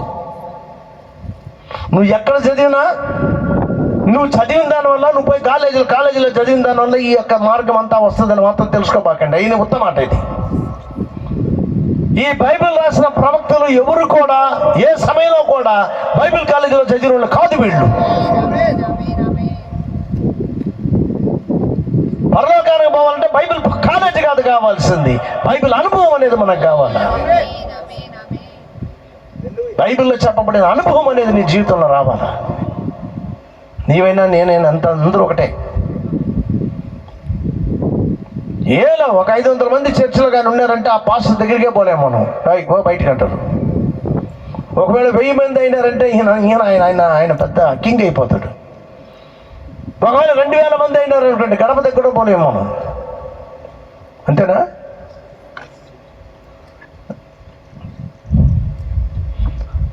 మళ్ళా చెప్తున్నా, చర్చికి ఖచ్చితంగా పోవాలి. నువ్వు ఏం వింటున్నావో, నువ్వు ఏది గ్రహిస్తున్నావో, దేన్ని అంగీకరిస్తున్నావో దానిపైన ఆధారపడి ఉంటుంది క్రైస్తవ జీవితం కూడా. మెల్లమెల్లగా ఈరోజు దినాలంతా మారిపోయి చెప్పకూడదు తెలియలేదండి. చెప్పేదే నువ్వు తీసుకోకపోయినా నాకేమిలే. ఈ రాత్రి నేను ఉడాయిస్తున్నా. అంటే అర్థం ఏంటంటే నువ్వు పోతున్నాను ఇంకొక దగ్గరికి అని. వస్తాలే మళ్ళీ, ఈసారి మీరు వచ్చేటప్పుడు రాళ్ళు ఎత్తుకురాబాకండి.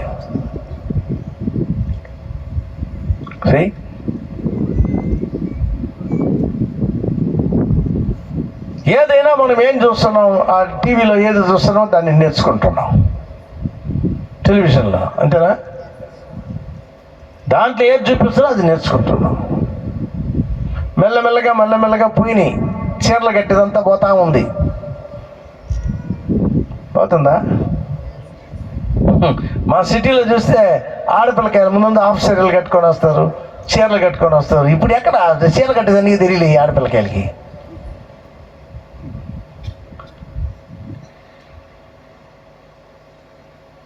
నేర్చుకుంటున్నారు. దానివల్ల మా చర్చిలో చీరలు కట్టేది కంపల్సరీ చేశాను నేను. యూత్ మీటింగ్ వచ్చేటప్పుడు, యూత్ అంటే యవనస్తుల కూడికి జరిగేటప్పుడు అంతా చీరలు కట్టుకొని రావాలని చెప్తా. లోకం తలకిందులుగా మారిపోయింది అంతా.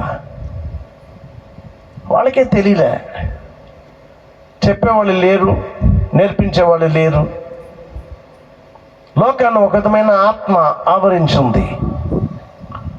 బైబిల్ చేతిలో పెట్టుకొని బైబిల్ బోధకి వృద్ధమైన జీవితం జీవించేది.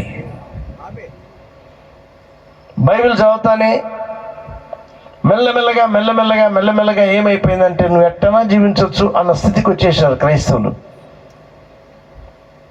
బైబిల్ అటు చెప్పడంలే.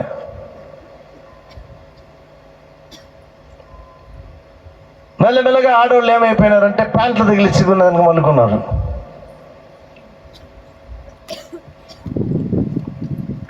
వేసుకుంటే వాళ్ళ గురించి నేను ఏం చెప్పడం, అది నీ ఇష్టం. అది అయినా దేవుని వాక్యం ఏం చెప్తున్నా నీకు. ఆడ మనిషికి ముందుగానే స్త్రీ వేరు పురుషుడు వేరుగానే చేశాడు దేవుడు. ఆదాములో ఉన్న స్త్రీని బయటికి తీసుకొచ్చాడు. ధర్మశాస్త్రం వచ్చేటప్పటికి క్లియర్గా చెప్తున్నాడు మోషే, పురుషులకు వేరే బట్టలు, స్త్రీలకు వేరే బట్టలని. ఎందుకోసం స్త్రీకి వేరే బట్టలు ఇచ్చినాడంటే పురుషులకున్న మాదిరి బాడీ కాదు స్త్రీకి. ఆమె శరీరం వేరు, ఈయన శరీరం వేరు. మృదువైన శరీరం అది, అందమైన శరీరం అది. కాబట్టి కంప్లీట్గా కప్పు ఉండాలని చెప్పినాడు. నీకైనా ఒక సిగ్గు ఉంది. స్త్రీ సిగ్గు వేరు, పురుషుడు సిగ్గు వేరు. కాబట్టే స్త్రీకి తగిన బట్టల్ని దేవుడు ఇచ్చినాడు. ఇట్టు వేసుకోవాలి, నువ్వు ఇట్టు ఉండాలని. వాళ్ళెవడో అమెరికా వాళ్ళు జీన్స్ ప్యాంట్ వేసుకొని రిప్ జీన్స్ చేసినాడు, నేను కూడా జీన్స్ ప్యాంట్ చిప్ వేసుకున్నానంటే అది దెయ్యం పట్టే దేశం. అది క్రైస్తవ దేశం. ఎవరు చెప్పింది క్రైస్తవ దేశం అని? నువ్వు చెప్తున్నావు క్రైస్తవ దేశం అని. కొంతమంది క్రైస్తవులు ఉండాలి అక్కడ, అంతే. అది క్రైస్తవ దేశం కానే కాదు, దెయ్యం పట్టే దేశం అది.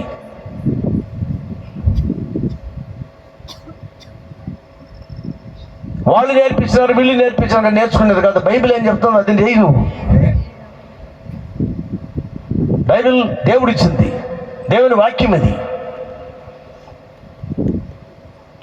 ఈరోజు దీన్ని తలకాయలు కూడా పోనంటుంది, వీళ్ళకి మైండ్లో కూడా ఎక్కనంటుంది. ఎందుకంటే బ్రెయిన్ వాష్డ్, వాళ్ళ బ్రెయిన్ అంతా వాష్ అయిపోయింది. ఎట్టయితే విశ్వాసం కలుగునునా? ఛాలెంజ్ అయిన మాట. నేను వచ్చేటప్పుడు విశ్వాసం చూస్తానా భూమి పైన? క్రైస్తవులు అంటారు, విశ్వాసం లేని క్రైస్తవులు. క్రియలేని విశ్వాసం మృతం. క్రియలు కనపడడంలే, క్రైస్తవ క్రియలు, వాక్య క్రియలు. అయితే ఇట్లాంటి సమయంలోనే నోహు కాలంలో ఉన్న ప్రకారంగా భూమి ఉంటుందని దేవుడు చెప్పినట్టు సత్యమేమో ఒక ప్రవక్త ద్వారా ప్రసంగించబడుతుంది, నోవా కాలంలో ప్రసంగం చేసినట్టు. అయితే వినేనాథుడు ఉండడు అక్కడ, దాన్ని వినేవాడు ఉండడు. నేను అనుకుంటాను నోవాతో వాళ్ళు ఏమంటారంటే, పెద్ద భక్తుడినా, నువ్వు చెప్తే మేము వినాలనా? ఏమో వర్షం వస్తుందంట, మునిగిపోద్దంట, చస్తారంట. అబ్బాబా, మెల్లగా వాళ్ళు ఏమనుకున్నారంటే ఈ మనిషి పిచ్చి పెట్టింది, ముసలోడు, పాడిందే పాడుతున్నాడు. వాళ్ళ కుటుంబం తప్పనిచ్చి కానీ ఎవరన్నా ఒకరన్నా వచ్చారా చూసారా? మన చర్చలు చూడండి, మొదటేమో 50,000 ఉన్నాయి, ఇప్పుడు 1,00,000 అయింది, 2 లక్షలు అయింది, 3 లక్షలు అయిపోయింది మన చర్చి. కొన్ని వేల మంది అయిపోయినా మనం. నోవా ఎంత మాత్రం కూడా భయపడలే, ఎందుకంటే నోవాతో మాట్లాడింది దేవుడు. ఓడగట్టేదానికి శక్తినిచ్చినాడు, ఓడగట్టేదానికి డబ్బు ఇచ్చినాడు, ఓడగట్టేదానికి సమస్త వస్తువులు దేవుడే సమకూర్చి వాళ్ళకి ఇచ్చినాడు. వాళ్ళు దాన్ని తీసుకుని వాళ్ళు కట్టి కరెక్ట్గా దేవుడు చెప్పిన ప్రకారంగా వాళ్ళు చేసిన దానిలో 120 సంవత్సరాల వరకు వాళ్ళు కట్టారంట. దానివల్ల దేవుడు చెప్పిన ప్రకారమే వర్షం వచ్చింది. ఈ యొక్క ఓడ ఎందుకోసం కట్టబడింది? నీళ్ళలో తేలే దానికోసం కట్టబడింది. హిమాలయ పర్వతాలు కూడా మునిగిపోయినాయి. అయితే ఈ నావ పైన తెల్లగా పైకిపోయింది. నమ్మనోడు, విననోడు, నవ్వినోడు, ఎగతాళి చేసినోడు మునిగి చచ్చారు. అయితే వాడు చచ్చిపోయేదానికి ముందు నమ్మినాడు. చచ్చిపోయేదానికి మునుపు వాళ్ళు నమ్మారు. వాళ్ళు, ఓ తాత ఏమన్నారు, అంకుల్ అరు, పాస్టర్ అరు, నిజ ప్రవక్త అరు, అరురా అరు. ఎంత అరిసినా పాపం లోపల ఉండే నోవాకి ఏమి వినపడదు. ఎందుకు వినపడదు అంటే లోపల ఉన్న వాళ్ళకి బయట ఉన్న వాళ్ళకి అసలు సంబంధమే లేకుండా దేవుడు ఉన్న ఒక తలుపును కూడా మూసి సీల్ చేసేసాడు దాన్ని. క్రైస్తవుడు కూడా అంతే. ఈరోజు పరిశుద్ధాత్మతో నువ్వు ముద్రించబడినప్పుడు నీకు నువ్వు లోకానికి సంబంధమే లే. క్రీస్తులను ముద్రించబడిన జీవితాన్ని నువ్వు పొందాలి. పరిశుద్ధాత్మ యొక్క ముద్ర నీ లోపలికి రావాలి. Sealed in and sealed out అంటారు. లోకము బయట సీల్ అయిపోయింది, ముద్రించబడింది. విశ్వాసం లోపల ముద్రించబడ్డాడు. పరిశుద్ధాత్మతో నింపబడకుండా నీ జీవితం అనేది పైకి పోనే పోదు. ఇవన్నీ వస్తాయి. సత్యాన్ని నువ్వు అంగీకరించేటప్పుడు నీ జీవితం ఎట్ట ఉండాలంటే నిశ్చయముగానే నీ భార్య కాదు, నీ పిల్లలు కాదు, నీ అన్నదమ్ములు కాదు, నీ కుమారుడు కుమార్తెలు కాదు, ఎవరు సరి వీళ్ళు ఎంత ఆటంకపరిచినా వాళ్ళకి నీకు సంబంధం లే. దేవుని పైన ఆధారపడి నీ తలంపులు కూడా తిరస్కరించి నీ యొక్క సొంత తలంపులు కూడా పనికిరావు. ఏమనుకుంటారో వాళ్ళు ఏంటంటే అనుకునేది, దేవుడు ఏమనుకుంటాడన్న ఆ భయం లేదా నీకు? వాళ్ళు అనుకుంటారు, వీళ్ళు అనుకుంటారంట.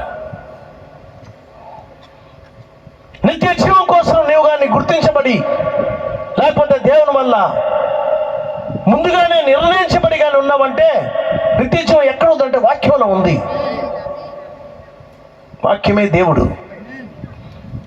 ఆ వాక్యమే శరీరధారి అయింది. యేసు ప్రభు ఎక్కడికో వెళ్ళిపోలే, ఆయన ఇప్పుడే మన మధ్యలో ఉన్నాడు.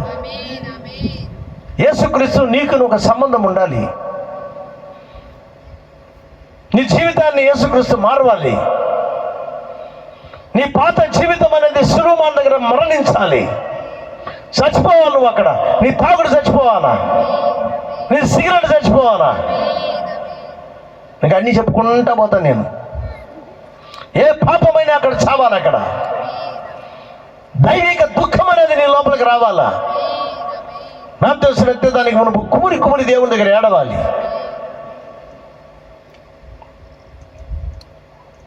అట్టాటి ఏడ్పులు లేవు ఈరోజు, అట్టాటి ప్రార్థనలు లేవు ఈరోజు. సంఘంలో కనపడడం లేదు ఆ విధమైన ప్రార్థన. బైబిల్లో వాళ్ళు ప్రార్థన చేసినట్టు ప్రార్థన చేసేది లేదు ఈరోజు. సంఘం పెరిగింది, నాశనం అయిపోయింది, విశ్వాసం లేదు. కనుకనే మన విశ్వాసాన్ని ఆది అపోస్తల కాలంలో ఉన్న విశ్వాస పక్కగా మనల్ని తిప్పేదానికోసము దేవుడు ఒక ప్రవచన వాక్యాన్ని ఇచ్చాడు. నేను చేస్తాను దీన్ని, ఎందుకంటే విశ్వాసం అని కనుగొననా, నాకు తెలుసు విశ్వాసం ఉండదని. వీళ్ళని తీసుకువచ్చేవాళ్ళు ఎవరు? నిన్ను విశ్వాసంలో తీసుకురావాలని పాస్టర్లు కానీ ఏదన్నా చెప్తే ఆ పాస్టర్ని పనిలోంచి ఎత్తేస్తుండే. ఏమండి, అన్ని సంఘాల కన్నా వాళ్ళ పేరు చెప్పాలండి. పాస్టర్ పనిలోంచి ఎత్తేయాలంటే చాలా సులువైన సమస్య అది. అందరు చేతులు ఎత్తండి రా, అందరు చేతులు ఎత్తండి, ఈయన వద్దు, ఫినిష్డ్, తోసి పారేస్తారు ఆయన్ని. నేనున్న సంస్థలో జరిగింది ఇది. ఏడ్చుకుంటూ పోయినాడు ఆయన, పాపం చచ్చిపోయినాడు అనుకోండి.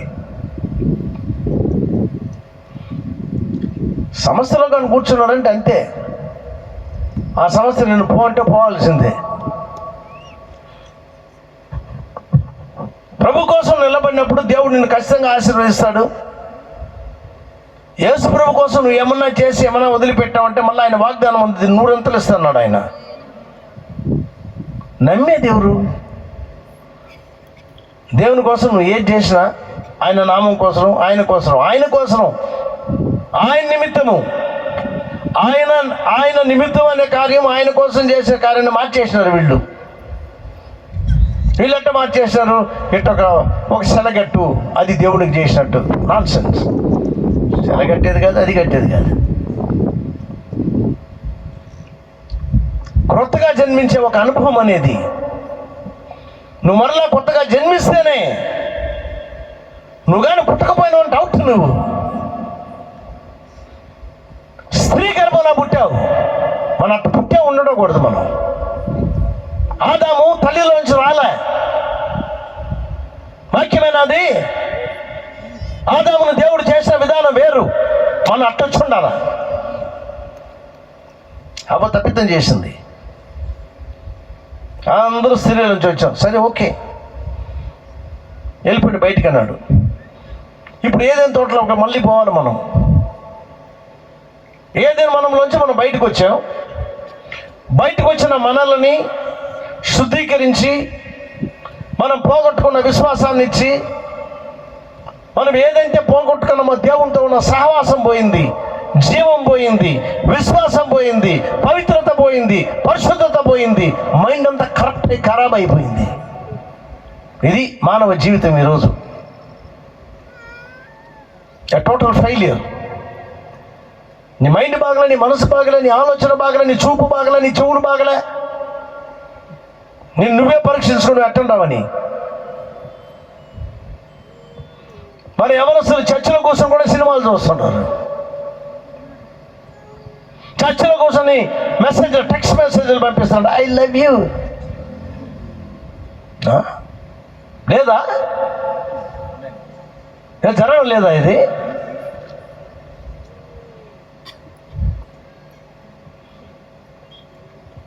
నేను చెప్పా, మీరు కానీ టెక్స్ట్ గిస్టులు కానీ చేసుకుంటా ఉండి నేను కానీ చూసినానా, నీ సెల్ ఫోన్ తీసి కొడతాను అక్కడనే. ఇంకా చేయలే నేను. కొంచెం భయం వాళ్ళకి, ఎక్కడ పాస్టర్ చూసేస్తారు, చేతులు మా డీకిని చూస్తూ ఉంటారు. పెట్టా లోపల, నువ్వు ఎందుకు వచ్చినావు ఇక్కడ? లేకపోతే పోరా బయటికి. పాస్టర్ భయం వాళ్ళు చెప్తే, ఆయన పెద్దోడు కొడుకండి, ధనవంతుల యొక్క కుమార్తె, ధనవంతుల యొక్క కుమారుడు. Non sense.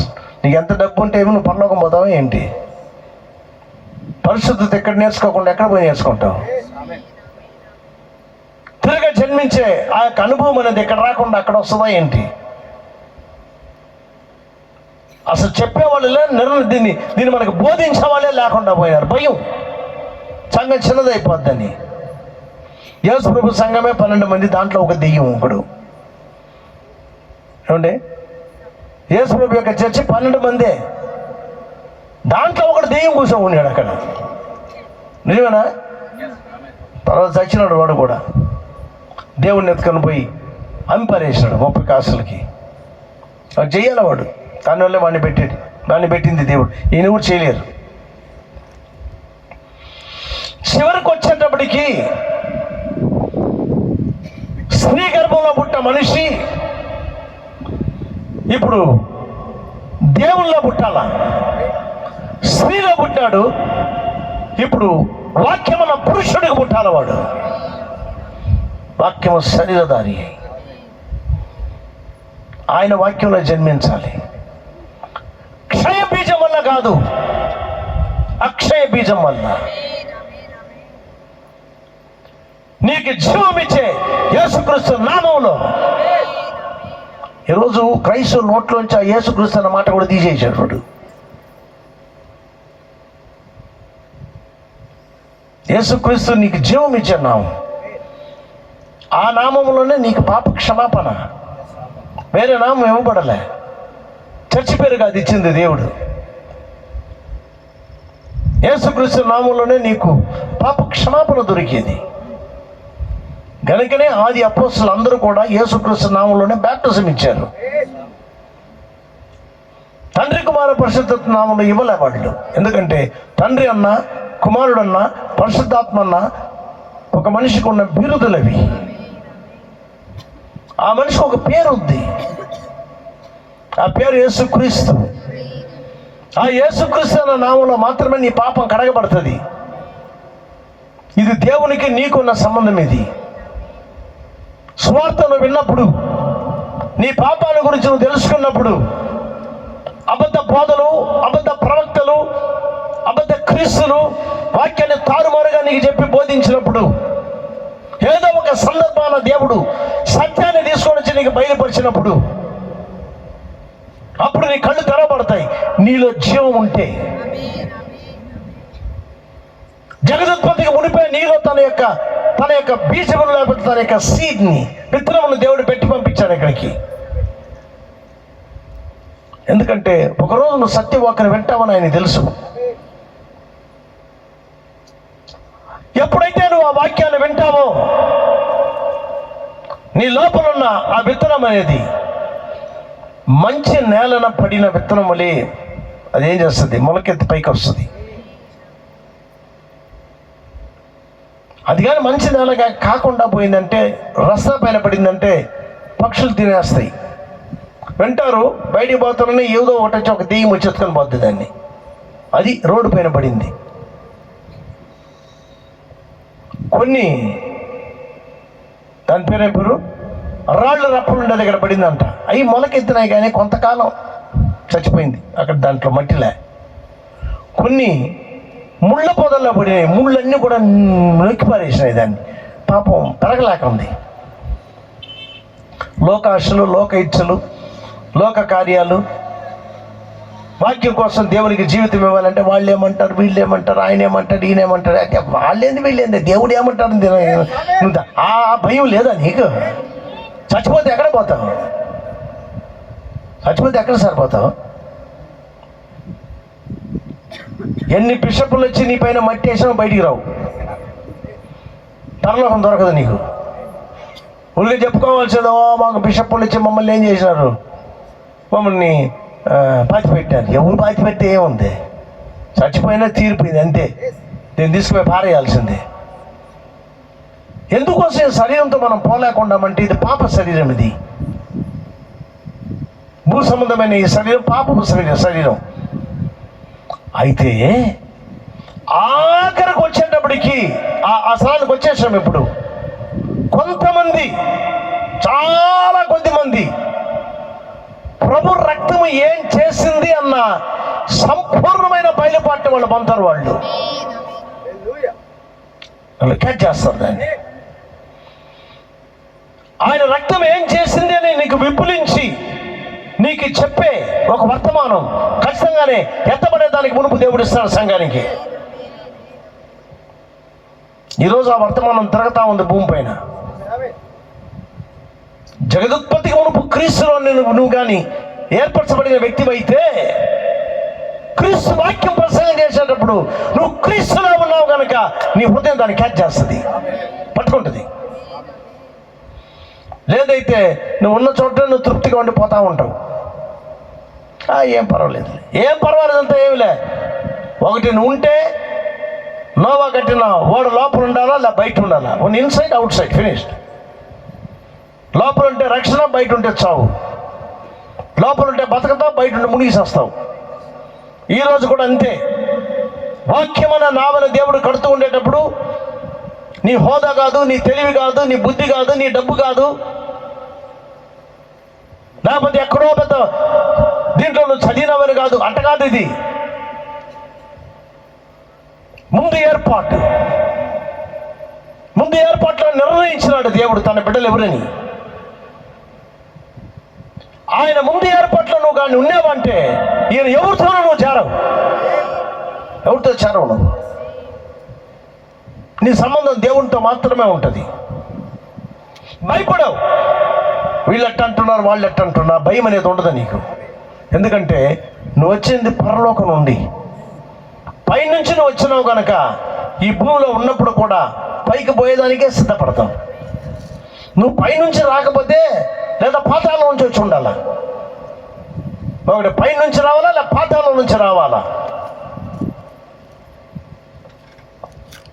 దానికే నేను చెప్పేది, మంచి మంచి గుడ్డలు వేసుకుంటున్న పరలోకం నుంచి వచ్చిన అర్థం కాదు అది. పెళ్లి కుమార్తెకి దుస్తులు ఇవ్వబడ్డాయి అక్కడ. దాని గురించి వాక్యం ఏముందంటే అది పరిశుద్ధుల యొక్క నీతి క్రియలు. నీతి క్రియలు, నీతి క్రియ అంటే నిజంగానే నీతి క్రియలంటే వాక్యముని చేసేది నీతి, వాక్యముని చేసేది నీతి, వాక్యముని చేసేది నీతి.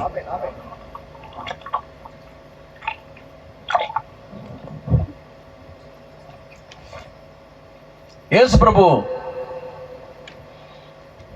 బాప్తిసం ఇచ్చే యోహాను ఆ నది దగ్గర బాప్తిసం వస్తూ ఉంటే ఆయన పోయినాడంట అక్కడికి. జాగ్రత్తగా వినండి. ఆయన కూడా మెల్లగా పోయి నాకు కూడా బాప్తిసం అన్నాడు. ఆయన ప్రవక్త. ఎవరు? యోహాను ప్రవక్త. వాడికి అప్పటికి అర్థమైపోయింది, అరే ఈయన సామాన్యమైన మనిషి కాదు ఈయన. వాడి కళ్ళు ఆయన చూసేదాన్ని కనిపెట్టేసింది. నాకు దేవుడు ముందుగానే చెప్పాడు, లోక పాపమును మోయి గొర్రెపిల్ల పుట్టుందని. ఆయన చూస్తానే కనిపెట్టాడు. ఆ రోజు లోకం ఏమనుకుందంటే బాప్తిసం ఇచ్చే యోహాను పిచ్చోడని. ఆ గుడ్డలు చూడు ఎట్టున్నాయి, తలకి నూనె గొడ్లే, గడ్డాము, ఒంటి దానేమంటారు రోమంతో గుడ్డలు, అదేదో చేసుకున్నాడు పాప, దుప్పటి కప్పుకోండి ఏమో. అర్థం అవ్వలే. తోళ్ళు కాదు, బైబిల్లో తోళ్ళు అని చెప్పలే, ఒంటి యొక్క రోమం అని చెప్పింది. ఆ యొక్క అట్లా చేసినారు ఆ రోజుల్లో, వాళ్ళు చేశారులేండి. ఆతలు బతకపోతే అడగదాంలే, నేను చూడాలి ఆయన్ని. కొన్నిసార్లు భలే ఆశ వస్తుంది నాకు కూడా, ఈ బాప్తిసం ఇచ్చే ఈ యోహాను మాదిరి ఒక ఆయన మన మధ్యలో ఉండి ప్రసంగం చేస్తే భలే బాగుంటుందని. అక్కడంటే చేసి ఉంటాడు అక్కడ బాప్తిసం ఇచ్చే యోహాను. ఆయనకి ఖచ్చితంగా దేవుడు వాక్యాన్ని ప్రసంగం చేశాడు, కానీ అదొరకగా చేసి ఉంటాడు ఆయన. ఎట్ట చేసి ఉంటాడు? దేవుని ఆత్మతో నింపబడి ఆయన ఆధీనంలో, ఆయనలే పరిశుద్ధాత్మ ఆధీనంలో ఉన్నాడు ఆయన. కాబట్టి ఆయన ఏమంటాడంటే రై అంటూ ఉంటాడు. ఏదో చేసేది అక్కడ. మన మధ్యలో కానీ ఉంటే ఎవరైనా సెల్ ఫోన్ చూస్తే కూడా అరసాడు, రై ఏదో చేసేది నువ్వు అంటాడు ఆయన. నేను ప్రసంగం చేస్తాను, సెల్ ఫోన్ చూసుకుంటాను, రాకిడికి సర్ప సంతానమా అని ఉంటాడా? ఖచ్చితంగా అంటాడు. దేవునితో కంప్లీట్గా నిండిపోయినాడు ఒక మనిషి అంటే. ఎట్టంటే ఎగాతెక్క మాట్లాడరు వాళ్ళు, చెప్పేది ధైర్యంగా చెప్తారు. ఏమంటే వాళ్ళు మీ జీతం పోతుంది, ఈ సంఘ శాఖ నన్ను ఎత్తేస్తుంది, వేరే ఎక్కడికైనా ట్రాన్స్ఫర్ ఇచ్చేస్తారు. ఆ భయం అంతా లే వీళ్ళకి, ఆ భయం లే వీళ్ళకి. ఎవరికి భయపడాలండి? సేవకులైన మనం దేవునికి భయపడాలా, వాక్యానికి భయపడాలా. వాక్యం చెప్పేదానికి భయపడే భయమే ఉండకూడదు అసలు. అంటే భయం లేకుండా ఉంటే నీలో పరిశుద్ధాత్మ ఉండాలా. నువ్వు పరిశుద్ధాత్మ కింద నువ్వు నీ జీవితం అనేది ఆయనతో కట్టబడి ఉండాలి, ఆయనతో సీల్ అయ్యి ఉండాలా. ఒకరోజు చచ్చిపోతావు నువ్వు, ఖచ్చితంగా నువ్వు చనిపోయి దేవుళ్ళలో కానీ ఉంటే పరలోకం పోతావు. ఇక్కడ వాళ్ళు ఒక్కరు కూడా పాతాళం పోకూడదు, ఒక్కరు కూడా పోకూడదు. ఇక్కడ ఎవరు కానీ, ఎవరినస్తులు కానీ, పెద్దలు కానీ, చిన్నలు కానీ.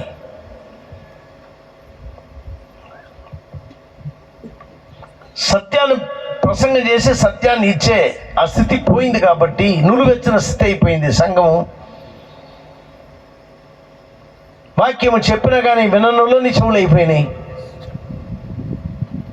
లోకంలో ఆ సినీ యాక్టర్స్ అట్టున్నారు, అట్ట డ్రెస్ చేసేదానికి మళ్ళుకున్నారు మన ఆడవాళ్ళు. వాళ్ళు ప్యాంట్లు తగిలిస్తే వీళ్ళు ప్యాంట్లు తగిలిసి, వాళ్ళు ప్యాంట్లు చింపేస్తే వీళ్ళు ప్యాంట్లు చింపేసా. నేను హైదరాబాద్లో దగ్గర కూర్చోండి, వెళ్ళి పోవాలి. నేను కూర్చోండి, ప్లేన్ కోసం కూర్చోన్నాం. మా ముందు ఒక అమ్మాయి వచ్చి కూర్చొనింది 2 సీట్ల తర్వాత. చక్కని అమ్మాయి, ప్యాంట్ అంతా చినిగిపోయింది. ఏంద్రా ఈ పిల్ల ప్యాంటు చింపేసుకొని కూర్చోమంటే వాడు భర్త వచ్చాడు, వాడి ప్యాంట్లు చినిగిపోయి ఉంది. ఏమంటే రిప్ జీన్స్ అంట, రిప్ జీన్స్. గుడ్డలు చినిగిపోయిన వాళ్ళు పరలోకి రారు, తెలుసా మీకు? కాబట్టి పెళ్లి కుమార్తెకి నీతి వస్త్రం ఇవ్వబడింది. ఈరోజు ఆ యొక్క నీతి వస్త్రాన్ని దేవుడు ఇస్తున్నాడు. నువ్వు పెళ్లి కుమార్తెగా ఉంటే నువ్వు క్యాచ్ చేస్తావు నేను చెప్పేది. నీతియుక్తమైన జీవితం అనేది నీళ్ళ కనపడుతుంది. నీతియుక్తమైన జీవితం అంటే వాక్యం చేసేదే నీతి. లేకపోతే అది పోవయ్యా అని పోతా ఉంటావు నువ్వు. నీకు దానికి సంబంధం లేదు కాబట్టి నీకు చెప్పి కూడా ప్రయోజనం లే. నువ్వు దేవుని వల్ల ఆయన ఏర్పాట్లో కానీ ఉంటే, ఆయనను ఏర్పరచుకొని ఉంటే, ముందుగానే ఆయన తన యొక్క ఆయనను కానీ చూస్తుంటే చూస్తాడు. ఆయనకి అట్టాటి కార్యం ఉంది. జగదుత్పత్తికి మునిపే చూసేసాడు. నీ రూపు ఎంత, నువ్వు ఎట్ట ఉంటావు, నీ ఎవరికి పడతావు, నీ హైట్ ఎంత, నీ వెయిట్ ఎంత, నీ రంగు ఎంత, నీ ఎంట్రుకులు ఎన్ని ఉన్నాయి అన్ని లెక్క పెట్టి పెట్టేశాడు ఆయన. గొప్ప దేవుడు ఆయన. నీకోసం సిలువ మోసాడు, నీకోసం రక్తం కాచాడు, నీకోసం క్రయాన్ని ఇచ్చాడు. నీతో మాత్రం ఉండాలని కాదు ఆయన ఆశపడింది, నీలో ఉండాలని ఆశపడుతున్నాడు ఆయన. నీతో కాదు ఉండేది, నీలో రావాలంటే బోర్న్ ఎక్స్పీరియన్స్ రావాలా. కొత్తగా నువ్వు జన్మించాలా. కొత్తగా నువ్వు జన్మించిన వెంటనే మళ్ళీ 5వ వచనంలో చెప్తున్నాడు, నీటి ద్వారా ఆత్మ ద్వారా నువ్వు జన్మించకపోతే పరలోక రాజ్యంలో ప్రవేశించవు. జన్మిస్తేనే, మరలా నువ్వు జన్మిస్తేనే, ఎవరి వల్ల నువ్వు జన్మిస్తావో వాళ్ళు నీకు తండ్రి అవుతారు. మళ్ళీ క్యాచ్ చేయండి బాగా. ఎవరి వల్ల నువ్వు జన్మిస్తావో, ఎవరి వల్ల నువ్వు పుడతావో, ఎవరు నిన్ను కన్నారో, ఎవరికి నువ్వు పుట్టావో అతడు నీకు తండ్రి. వాక్యం కానీ నిన్ను కానీ కనిందంటే, వాక్యం ద్వారా నువ్వు పుట్టావంటే వాక్యము నీకు తండ్రి అవుతాడు. వాక్యంలో నువ్వు కానీ పుట్టావంటే, వాక్యంలో పుట్టిన ఒక కథను చూద్దాం. అపోస్తలుల కార్యాలు 2:38.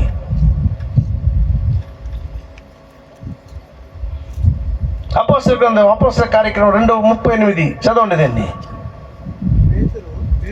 పేతురు మీరు మారు మనసు పొంది అనగా పాప క్షమాపణ పొంది, నీ పాపల గురించి దుఃఖంతో, దైవిక దుఃఖంతో దేవుని దగ్గర నేను ఒక పాపిన పొరపాటును క్షమించండి కన్నీటిని నువ్వు ప్రార్థన చేసినప్పుడు అది మారు మనసు అనేది. రిపెంటెన్స్. మారు మనసు పొంది పాప క్షమాపణ నిమిత్తము ప్రతివాడు యేసుక్రీస్తు నామమున బాప్తిసం పొందుడి.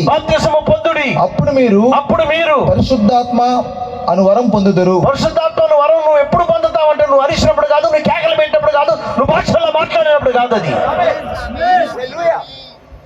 ఇది పెద్దకోసాలు నేర్పించింది. ఇది బైబిల్ అనదిగా కాదు నేర్పించేది. బైబిల్ బోధ వేరు. అనుకుంటున్నావు నేను బైబిల్ని పాటిస్తున్నానని.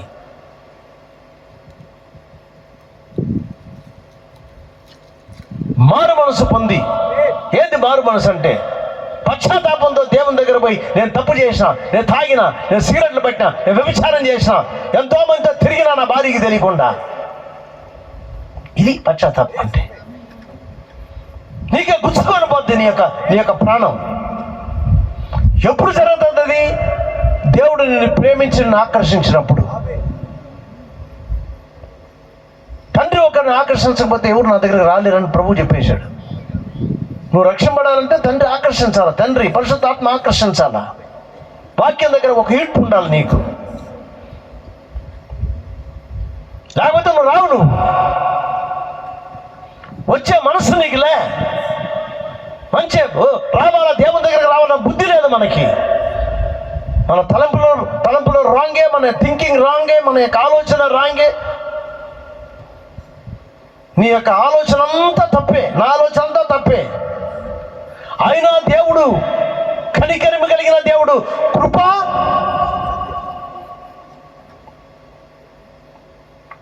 కలిగిన దేవుడు నేను రక్షిస్తున్నాడు. ఆయన రక్షణ అంటే ఏంటని కూడా తెలియలే మనకి. మనం అనుకోండి చర్చికి పోతే రక్షణ పడతామని. నేను చెప్తాను, చర్చికి పోతే కాదు రక్షణ పడేది. ఇది ఒక అనుభవం. పాపం నీకు క్షమించబడింది అన్న ఒక అనుభవం అనేది వస్తుంది నీకు. ఎవరి వల్ల కలుగుతుంది? పరిశుద్ధాత్మ వల్ల కలుగుతుంది. ఆ రోజు పేతురు ప్రసంగం చేశాడు, 10 నిమిషాలు ప్రసంగం చేశాడు. 3,000 మంది వచ్చారు. ఈ 3,000 మంది యేసుక్రీస్తు నామములో బాప్టిజం పొందారు. అక్కడ మీకు ఎవరైనా చెప్పారా దీన్ని? బైబిల్ ఇట్లా రాయబడింది, బైబిల్ ఇట్లా బాప్టిజం ఇచ్చారని. అనేక సార్లు మన బోధకులు ఏమైపోతారంటే బైబిల్ కన్నా పెద్దవాళ్ళు అయిపోతారు వీళ్ళు. నేను చెప్పేది నువ్వు చెయ్యి, మనిషి చెప్పేది కాదు చేయాలా, బైబిల్ చెప్పేది చేయాలా.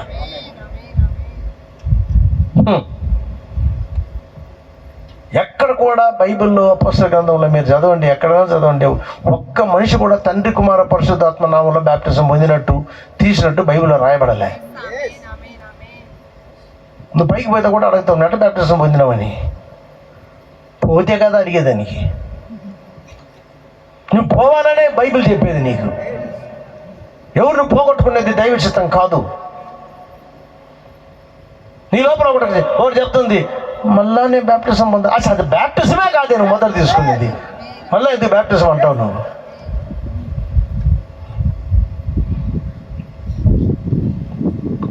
మనోళ్ళు చాలా మంది పరీక్షలు రాస్తున్నారు. ఆ పరీక్షలు ఈ పరీక్షలు పనులు కావాలని, అది బాగానే ఉండదు. డిఎస్సి రాస్తున్నారు చాలామంది, మంచిదే రాయండి. వీళ్ళు రాసేటప్పుడు పేరు తప్పుగా రాసేసినారు అనుకోండి, నాయన పేరు తప్పుగా రాశారంటే అట్నే ఇస్తారా ఏంటి? చెప్తారు దిద్దడం కొట్టడం ఉండకూడదు. ఒకవేళ తప్పు అయిపోయిందంటే వేరే దాని ఏమంటారు, ఆ ఫార్మేట్ వేరే తీసుకొని కరెక్ట్గా రాయాలని చెప్పి కరెక్ట్గా రాస్తారు. ఏమంటే పని కదా, చాలా కరెక్ట్గా రాస్తారు. అమ్మ పని కన్నా నిత్య జీవం చాలా గొప్పది, పరలోకం పోయితే చాలా గొప్పది. ఈ మాట చెప్తే అని అంటారు. చేయాలా ఏమి ఎందుకు 24 క్వశ్చన్లు అడుగుతారు. నువ్వు దేవుళ్ళో కానీ ఉంటుంటే, జగదుత్పత్తికి మునుపు క్రీస్తులో నువ్వు కానీ ఉండింది నిజమైతే వాక్యాన్ని క్వశ్చన్ చేయవు. నీవు వాక్యాన్ని క్వశ్చన్ అంటే అర్థం ఏంటి? ప్రశ్నించవు. ప్రశ్న అనేది రాదు నీకు, ఆటోమేటిక్గా ఆయన దగ్గరికి వచ్చేస్తావు. నీ పేరు లేకపోతే ఎంత చెప్పినా రావు. ఉన్నావంటే పరిగెత్తుకొని వస్తావు. కాబట్టి పోగొట్టుకున్న దాన్ని వెతికి రక్షించేదానికే మనుష్య కుమారుడు వచ్చినాడు. అప్పుడు పోగొట్టుకున్నాడంటే నువ్వు ఎప్పుడో ఉన్నావు ఆయన దగ్గర. నిన్ను పోగొట్టుకున్నాడు ఆయన, నన్ను పోగొట్టుకున్నాడు ఆయన, నన్ను ఎతికినాడు ఆయన. నిన్ను కూడా ఈరోజు ఎతుకుతా ఉన్నాడు, నిన్ను కూడా ఎతుకుతున్నాడు. చదువు దాన్ని 2వ అధ్యాయం 30 కింద నుండి.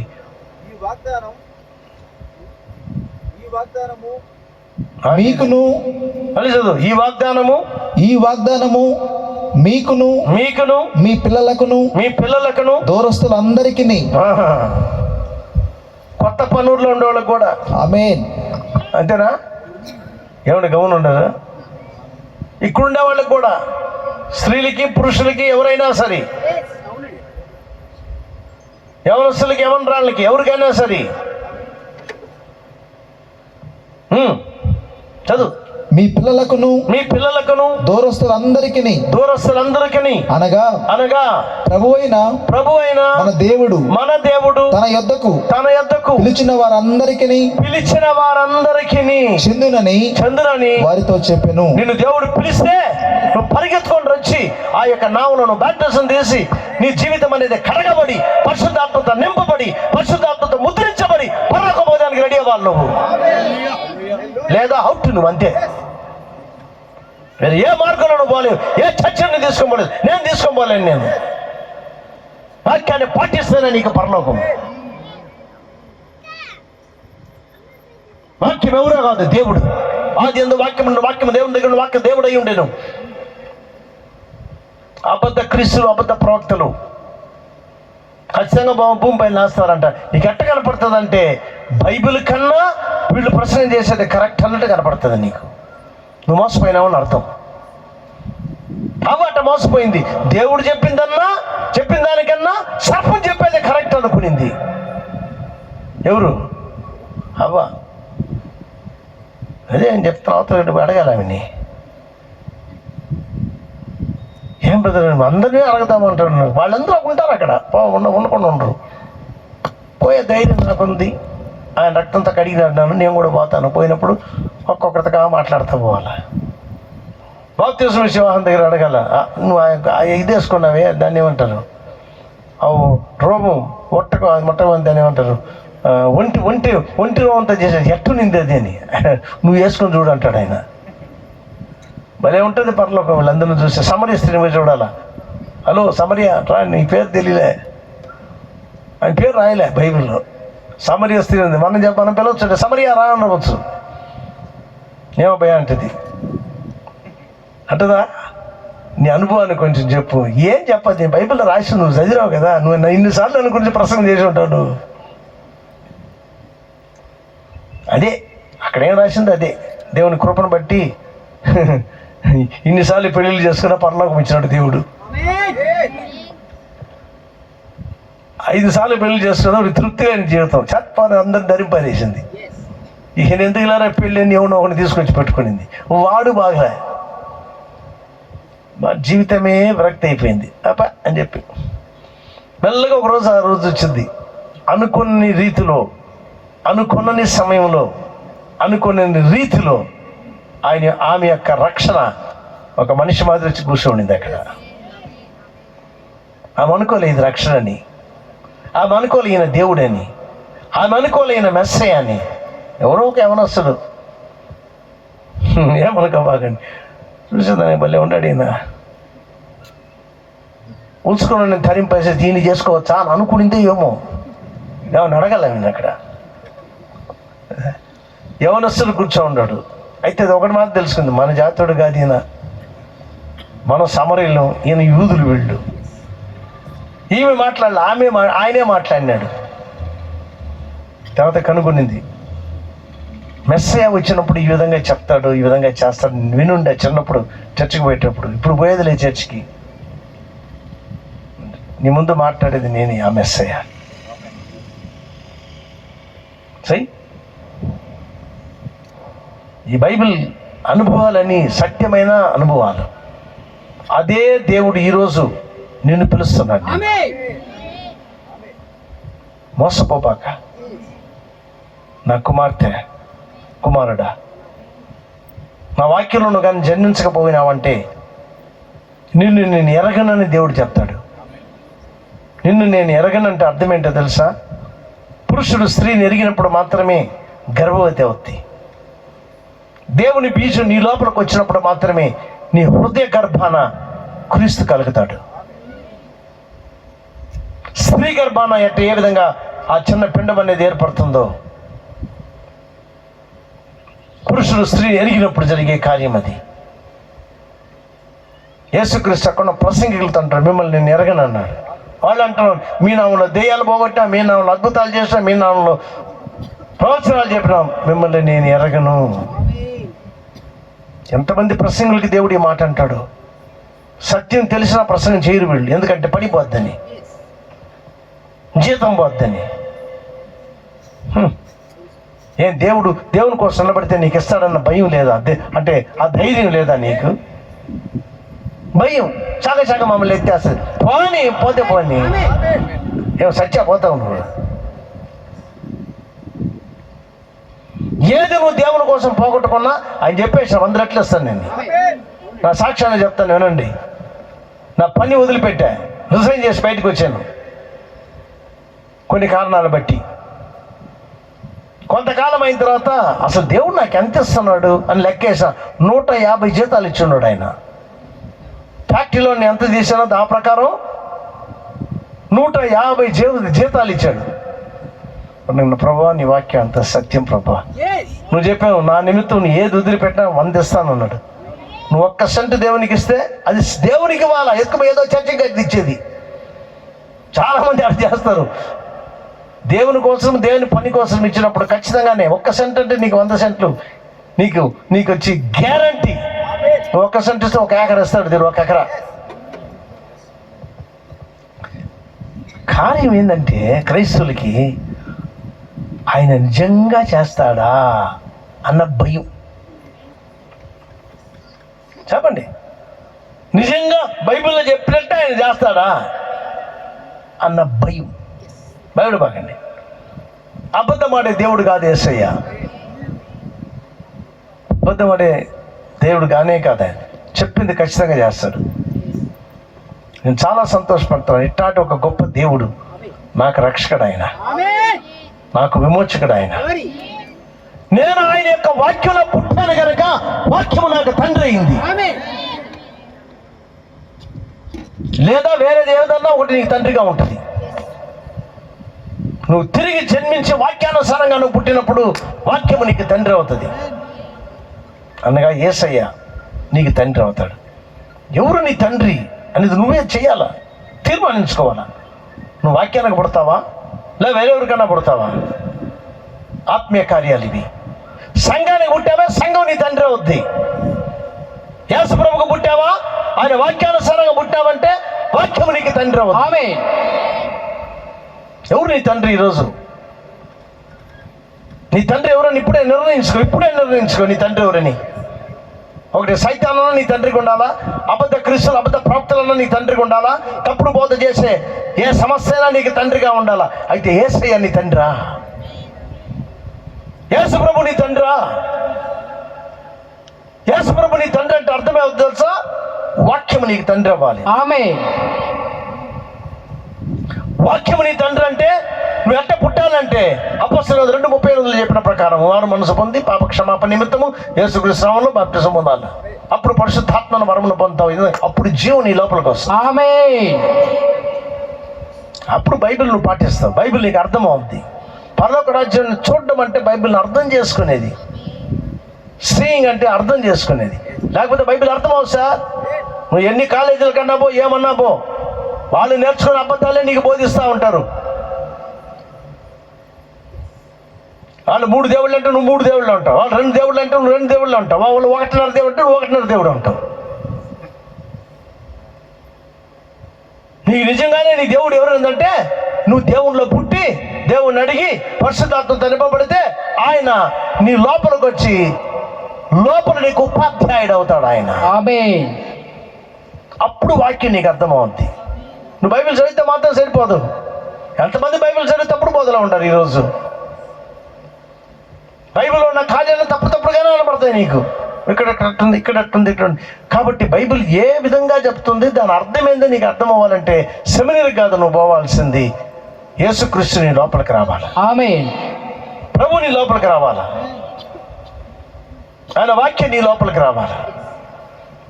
పశ్చాత్తాపం పొంది దేవుని దగ్గరకు వచ్చి నీ రక్తాన్ని నేను నమ్ముతున్నాను ప్రభువా, ఎత్తబడే సమయం దగ్గరికి వచ్చింది. ఎత్తబడే సమయం దగ్గరికి వచ్చిందంటే ఆ స్త్రీ ఆయన ఏర్పరచుకొనిన ఆ యొక్క పెళ్లి కుమార్తె నీతియుక్తమైన జీవితం జీవించి నీతి వస్త్రములు ధరించుకొని, వాక్యమే ఆ వస్త్రం. బాప్తిసం ఇచ్చి యోహాను దగ్గరికి యేసుప్రభు పోయినప్పుడు అడిగినాడు, నీతి యావత్తు మనం చేయాలా? ఆమేన్. ఏంటి నీతి యావత్తు అంటే? వాక్యాన్ని మనం చేయాలి. ఈరోజు వధువు మాత్రమే వాక్యాన్ని చేస్తుంది. ఆమేన్. వధువు మాత్రమే వాక్యాన్ని అంగీకరిస్తుంది. ఆమేన్. వధువు మాత్రమే వాక్యానికి ఆమేన్ చెప్తుంది. ఆమేన్. వధువు మాత్రమే వాక్యంలో చెప్పిన ప్రకారంగా తన జీవితాన్ని గడుపుతుంది. లేకపోతే వింటారు, బాగుంది, పోతా ఉంటారు 5 రూపాయలు వేసి. ఏమంటే వచ్చిన దానికి 5 రూపాయలు వేయాలి కదా.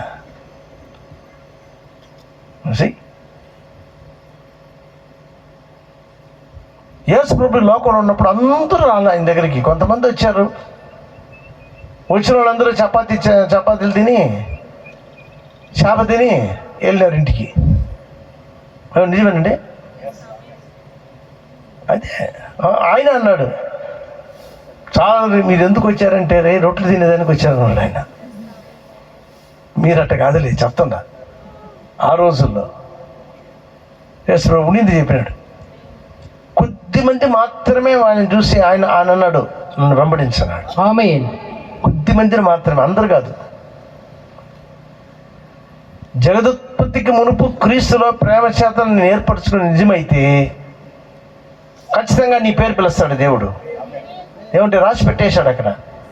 నీ పేరు పిలవడం అంటే వాక్యం నీకు అర్థమవుద్ది. ఆమేన్.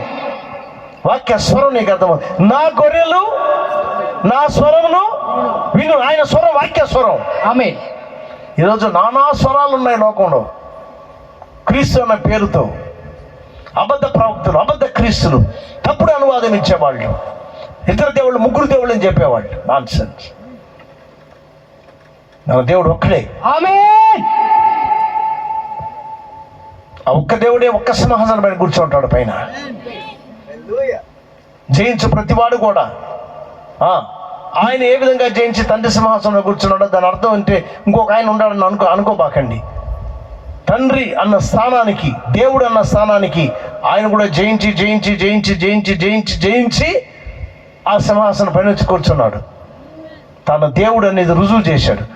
నువ్వు వధువని రుజువు చేయి. Praise the Lord. నువ్వు వధువుని రుజువు చేయాలా? ఊరికి అట్ట వచ్చి పోయేదానికి కాదు. వాక్యాన్ని అంగీకరిస్తావా, వాక్యాన్ని తిరస్కరిస్తావా? మలాకి 4వ అధ్యాయం ముగిస్తున్నాను.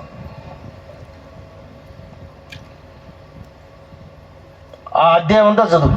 సో మొదటి నుంచి అవును. ఏలయనగా చదువు. ఏలయనగా చదువు. నియమించబడిన దినము వచ్చున్నది, నియమించబడిన దినం వచ్చుచున్నది. కొలిమి కాలునట్లు అది కాలును. దినం దగ్గరగా ఉంది. కొలిమి కాలినట్టు భూమి కాలిపోయే దినం వస్తుంది. ఆమేన్. అణుబాంబులు వేసేటప్పుడు అది కాలును. గర్విష్ఠులందరూ దుర్మార్గులందరూ కొయ్యి కాలు వలె ఉందురు. వారిలో ఒకనికి వేరైనను చిగురైనను లేకుండా రాబో దినము అందరినీ కాల్చివేయనని. ఆమేన్. కాల్చివేయనని సైన్యములకు అధిపతి యెహోవా సెలవిచ్చున్నాడు అని చెప్పేశాడు. అంతే జరుగుతుంది. అట్నే అయితే నా నామందు భయభక్తులు గలవారగు, దేవుని నామమందు భయభక్తులు గలవారి మీకు గలవారైన మీకు నీతిశ్వరుడు ఉదయించును. అతని రెక్కలు ఆరోగ్యము కలుగచేయును గనుక మీరు బయలుదేరి కొరువిన దూడలు గంతులు వేయుదురు. 4వ అధ్యాయం. అదే సార్. నేను నియమింపబో దినము దుర్మార్గులను మీ పాదముల కింద ధూళి వలె ఉందురు. మీరు వారిని అణగదొక్కుదురని సైన్యములకు అధిపతి యెహోవా సెలవిస్తున్నాడు. హోరేబు కొండ మీద ఇశ్రాయేలు అందరి కొరకై నేను నా సేవకుడైన మోషేకు ఆజ్ఞాపించిన ధర్మశాస్త్రమును దాని కట్టడలను విధులను జ్ఞాపకం చేసుకొనుడి. యెహోవా నియమించిన భయంకరమైన ఆ మహాదినం రాకమునుపు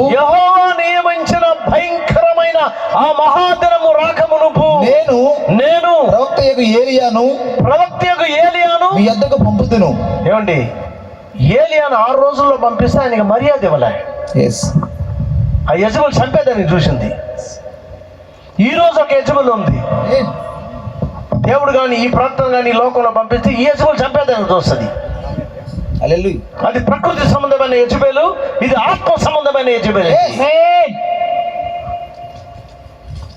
ఈ యజబెల్ ఎంత వచ్చినా కానీ దేవుడు తన ప్రవక్తలను కాపాడేవాడు ఆయన. ఈ ప్రవక్తలకు అసలు భయమే ఉండదు. అయినా పాప ఏలియా భయపడి వెళ్ళాడు.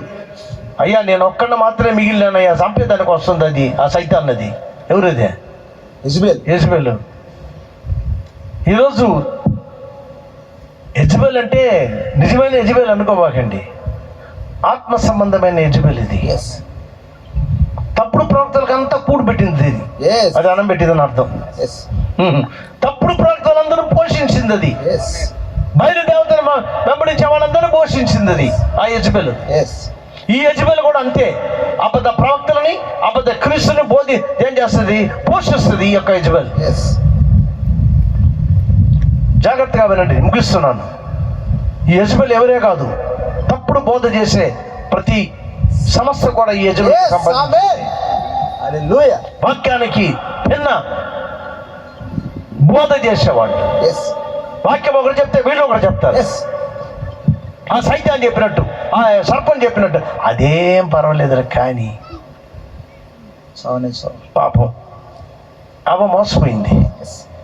ఆ అవ్వ మోసపోయింది, ఈ అవ్వ మోసపోదు. ఆమేన్. ఆ ఆదాము యొక్క భార్య మోసపోయింది, ఈ కడపటి ఆదామైన క్రీస్తు భార్య మోసపోదు. ఆమేన్. ఆమేన్. మోసపోదు.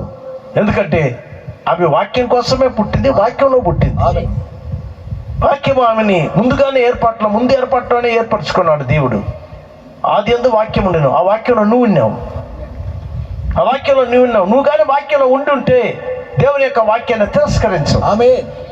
వాక్యం దగ్గర పరిగెత్తుకొని వస్తావు. ఆ వాక్యం నాకు కావాలంటావు. నీకు ఏమంటే వాక్యము మాత్రమే నీకు జీవం ఇచ్చేది, వాక్యము మాత్రమే నీకు అద్భుతాలు చేసేది, వాక్యము మాత్రమే నేను పరలోకం తీసుకొని పోయేది. ఆమేన్. వాక్య సంబంధమైన మనిషి నువ్వైతే ఖచ్చితంగా నువ్వు వస్తావు. ఏమంటే వాక్యానికి నీకు సంబంధం ఉంది. కళ్ళు మూసుకుందాం.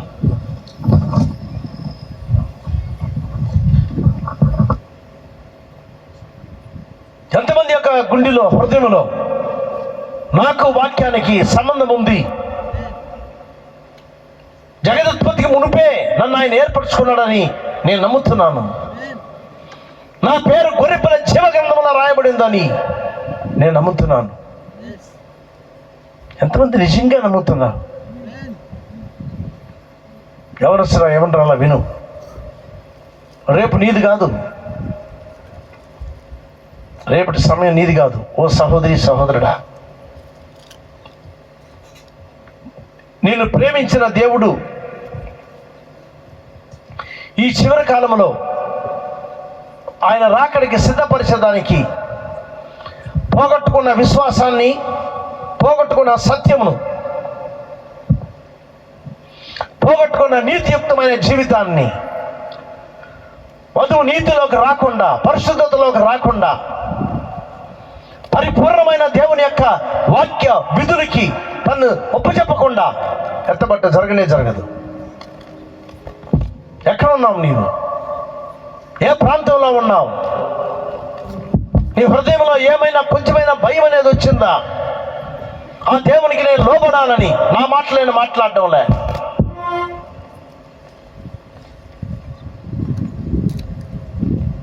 ఎంతమంది ఈరోజు మీ జీవితాన్ని ఆ వాక్యానికి సమర్పించుకుంటారు? ఎంతమంది మీ యొక్క జీవితాన్ని ఆ దేవునికి సమర్పిస్తారు?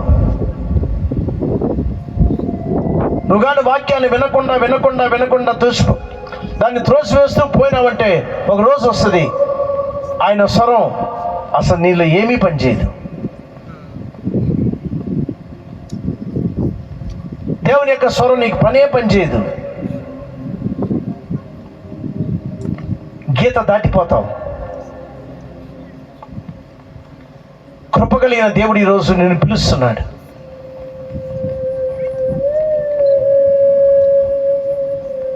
నిన్ను పిలిచింది నిజమేనా? నేను ఆ విధంగా లేదే, బైబిల్ నీతిలో నేను లేను, వాక్య రీతిలో నేను లేను. నీ హృదయాన్ని దేవుడు తడుతూ ఉన్నాడు. వాక్యము దేవుడు, వాక్యాన్ని దేవుణ్ణి వేరుపరచలేదు. వాక్యం నీతో మాట్లాడుతుంది, నీకు అర్థమవుతుందంటే దేవుడు నేను ఆకర్షిస్తున్నాడని అర్థం. అవును, నేను దేవుని దగ్గరికి రావాలి, దేవునిలో నేను ఏకమవ్వాలి, దైవత్వంలో నేను కలిసిపోవాలి. అందరు కళ్ళు మూసుకున్న సమయంలో నువ్వు ఉన్న స్థలం దగ్గర నిలబడతావా? నీకోసం నేను ప్రార్థన చేస్తాను. నువ్వు దీవించిన గాక. ఇంకొకరి కోసం నిలబడకండి. నీకు నువ్వు దేవునికి సంబంధించిన కార్యం ఇది. దేవుని వాక్యానికి చెవియొగ్గి దేవుని వాక్యానికి మీ జీవితాన్ని ఇవ్వండి. ఆ రోజు 3,000 మంది పరిగెత్తుకొని వచ్చినారంట. అయ్యో, యేసుక్రీస్తు నామంలో నేను కానీ నా జీవితం కానీ శుద్ధీకరణ పొందకపోతే నాకు నిత్య జీవమే ఉండదు.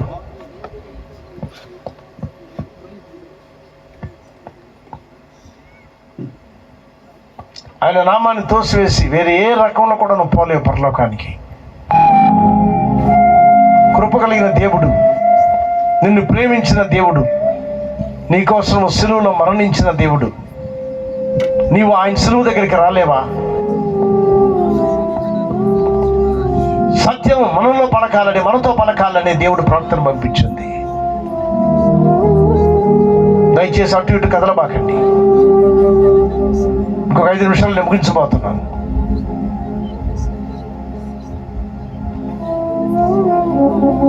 నీ హృదయంలో ఏమనుకుంటున్నా వాక్యాన్ని,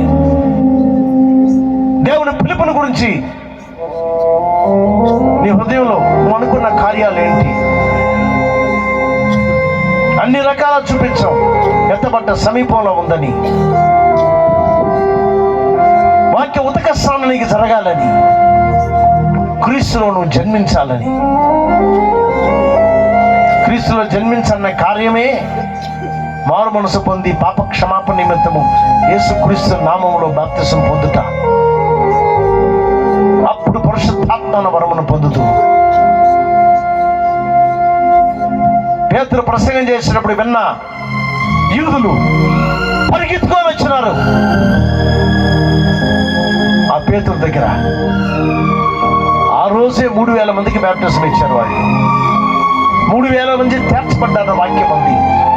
ఆ దేవుడు తన యొక్క వాక్యాన్ని మార్చలే, తన బైబిల్ని మార్చలే. ఆయన కూడా మారిపోడు, మారని దేవుడు ఆయన. ప్రేమ కలిగిన మా తండ్రి, చాలా మంది లేచలబడ్డారు అయ్యా. దాని అర్థం ఏంటో వాళ్ళకి నీకు మాత్రమే తెలుసు. వాళ్ళని దేవుడి దగ్గరికి రమ్మని పిలుస్తున్నా నేను, నా దగ్గర కాదు. నీ వాక్యం దగ్గరికి రమ్మని పిలుస్తున్నాను. పశ్చాత్తాపంతో కూడిన ప్రార్థనతో రమ్మని పిలుస్తున్నాను. సిలువ దగ్గరికి రమ్మని పిలుస్తున్నాను. కనికరించు నాయన, కనికరించు, కనికరించు మా పైన. ఒకరోజు తలుపు మూయబడుతుంది. ఎప్పుడు మూసినారని కూడా తెలీదు.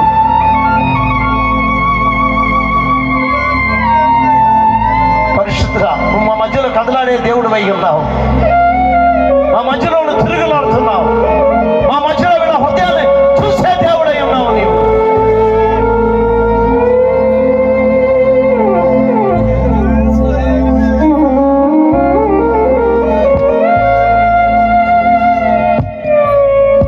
ఆయనలో నువ్వు జన్మించాలా.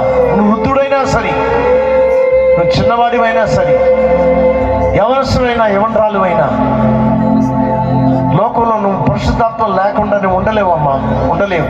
నీ కాలేజీని చంపేస్తుంది. నేను కాలేజీలో ఉన్న దెయ్యాలను మింగేస్తాయి. స్కూల్లో ఉన్న దెయ్యాలను చంపుతాయి. దేనిపైన ఆధారపడమాక. దేంట్లో శక్తిలే, ఆయన వాక్యంలో మాత్రమే శక్తి, ఆయన నామములో మాత్రమే శక్తి.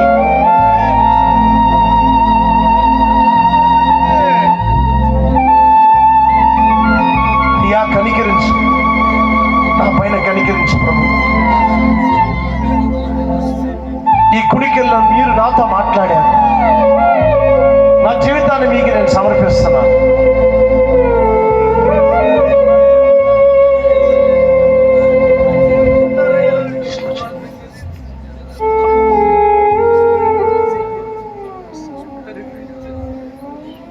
కనికరించు ప్రభు.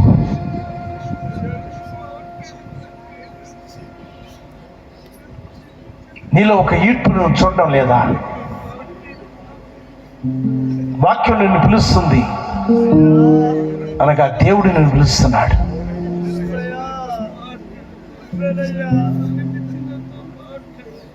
ప్రేమ కలిగిన మా తండ్రి, నిలబడ్డ వాళ్ళని మీ చేతుల్లో పెడుతున్నాను ప్రభు. సత్యం గురించిన సంపూర్ణమైన వాక్య బయలుపాటును బిడలకు దయచేయి. వాళ్ళని ఆకర్షించు. తప్పుడు మార్గంలో నుండి నీ మార్గంలోకి లాక్కో, నీ ఇరుకు మార్గంలో ప్రవేశించే కృప దయచేయి. దేనికి సిగ్గుపడకుండా దేవుని దగ్గరకు వచ్చే కృప మనకు దయచేయండి. వాళ్ళ కుటుంబాలలో ఒక్కరు కూడా తప్పిపోకూడదు, ఒక్కరు కూడా పాతాళానికి పోకూడదు. రాకడ సమీపమైంది, రాకడికి వధువు సిద్ధపడుతుంది, దుస్తులతో అలంకరించబడుతుంది. ఎప్పుడు ఎత్తబట్లో పోతుందో మాకు తెలియదు. మా పైన కనికరించండి, మా పాపాలు క్షమించండి, మా తప్పిదాలు క్షమించండి, మా తప్పుడు బోధలు క్షమించండి. నా మధ్యలో నువ్వు కదలాడినందుకు మీకు వేలాది వందనాలు, స్తోత్రాలు. వీళ్ళందరినీ మీ చేతిలో పెడుతున్నాం. మీకే స్తుతి, ఘనత, మహిమ కలిగిన గాక. వీళ్ళలో ఒక్కరు కూడా తప్పిపోకూడదు ప్రభువా. అందరూ అవతల గట్ల కనపడాలా, నీ రాకడలో కనపడాలా, ఆ సిద్ధపాట్ల వాళ్ళు ఉండాలి, ఆ వాక్య ఉతక స్థలంలో కడగబడాలి. లోక పాపములను వాళ్ళ నుంచి తీసివేయండి. నిజమైన భక్తిని ఇవ్వండి, నీతియుక్తమైన జీవితాన్ని దయచేయండి. అందరి మితమే నువ్వు ప్రవక్తను పంపించావు. మధ్యలో సూటిగా మాట్లాడేదాన్ని. చాలా కాలం ఉండదు ఈ లోకం, చాలా కాలం ఉండదు ప్రభు. ఈ లోకం అణుబాంబులు అని మాట్లాడుతున్నారు. ఎప్పుడో ఒక రోజు ఆ బటన్ని నొక్కుతారు వాళ్ళు. అయితే వధువు అంతలోపల వెళ్ళిపోవాలి, వధువు సిద్ధపడాలి. ఇది ఆఖరా పిలుపు, 11వ గంట పిలుపు. ఇది ఆఖరా పిలుపు నీకు. 11వ గంటలో దేవుడు పిలుస్తున్న పిలుపు అయి ఉన్నది. నా సహోదరి, నా సహోదరుడా, నీ జీవితాన్ని దేవునికి సమర్పించు. ఏ సంఘము నిన్ను కాపాడలేదు, ఏ సంఘము నిన్ను నీతియుక్తమైన జీవితంలో నడిపించలేదు, ఏ మానవుడు నిన్ను నడిపించలేరు. పరిశుద్ధాత్మ దగ్గర నీ చేత నీ జీవితాన్ని సమర్పించు. ప్రేమ కలిగిన మా తండ్రి, నిజమైన పశ్చాత్తాపం కొందరికన్నా కలిగి ఉంది ప్రభువా. వాళ్ళందరినీ చేతుల్లో పెడుతున్నాను. సహాయం దయచేయండి, కృపను గ్రహించండి. కోత సమయం ఇది, నీ గింజలను ప్రభువా కొట్టుకు తీసుకుని పోయే సమయం ఇది. మీ నామానికి స్తుతి, ఘనత, మహిమ కలిగిన గాక. ఆ రోజుల్లో అపోస్తల గ్రంథంలో కదలాడిన అదే దేవుడు మా మధ్యలో ఉన్నావు. ఈరోజు మా పక్కన ఉన్నావు నీవు, మా మధ్యలో తిరుగులాడుతున్నావు నీవు. హల్లెలూయా. మా తప్పుతాలు, మా పొరపాట్లు, మా తప్పుడు బోధలు, మా మనస్సు, మా జీవితం సమస్తాన్ని మీ చేతికి మేము సమర్పిస్తున్నాం. మీ బిడ్డలను ఆశీర్వదించండి. వాక్యం కోసం రూఢిగా ప్రభువా ఒక్కొక్కరు వాళ్ళొక నిజమైన సమర్పణను దేవుని కోసం సమర్పించే కృప దయచేయమని, పక్షులు వచ్చి ప్రభువా వాళ్ళ హృదయంలో విత్తబడిన ప్రభువా గింజలను తీసుకొని పోకుండా మంచి నేలబడిన ప్రభువా విత్తనముల వలె ఎదుగుటకు సహాయం దయచేయండి. నీకే స్తుతి, ఘనత, మహిమ కలిగిన కాక. యేసుక్రీస్తు దివ్య నామములో ప్రార్థించి వేడుకుంటున్నాము తండ్రి. Amen. Amen. Amen. God bless you. దేవుడు వాళ్ళందరినీ దీవించను కాక. మీటింగ్ హ్యాండిల్ చేస్తున్నాను. Praise the lord. హల్లెలూయా.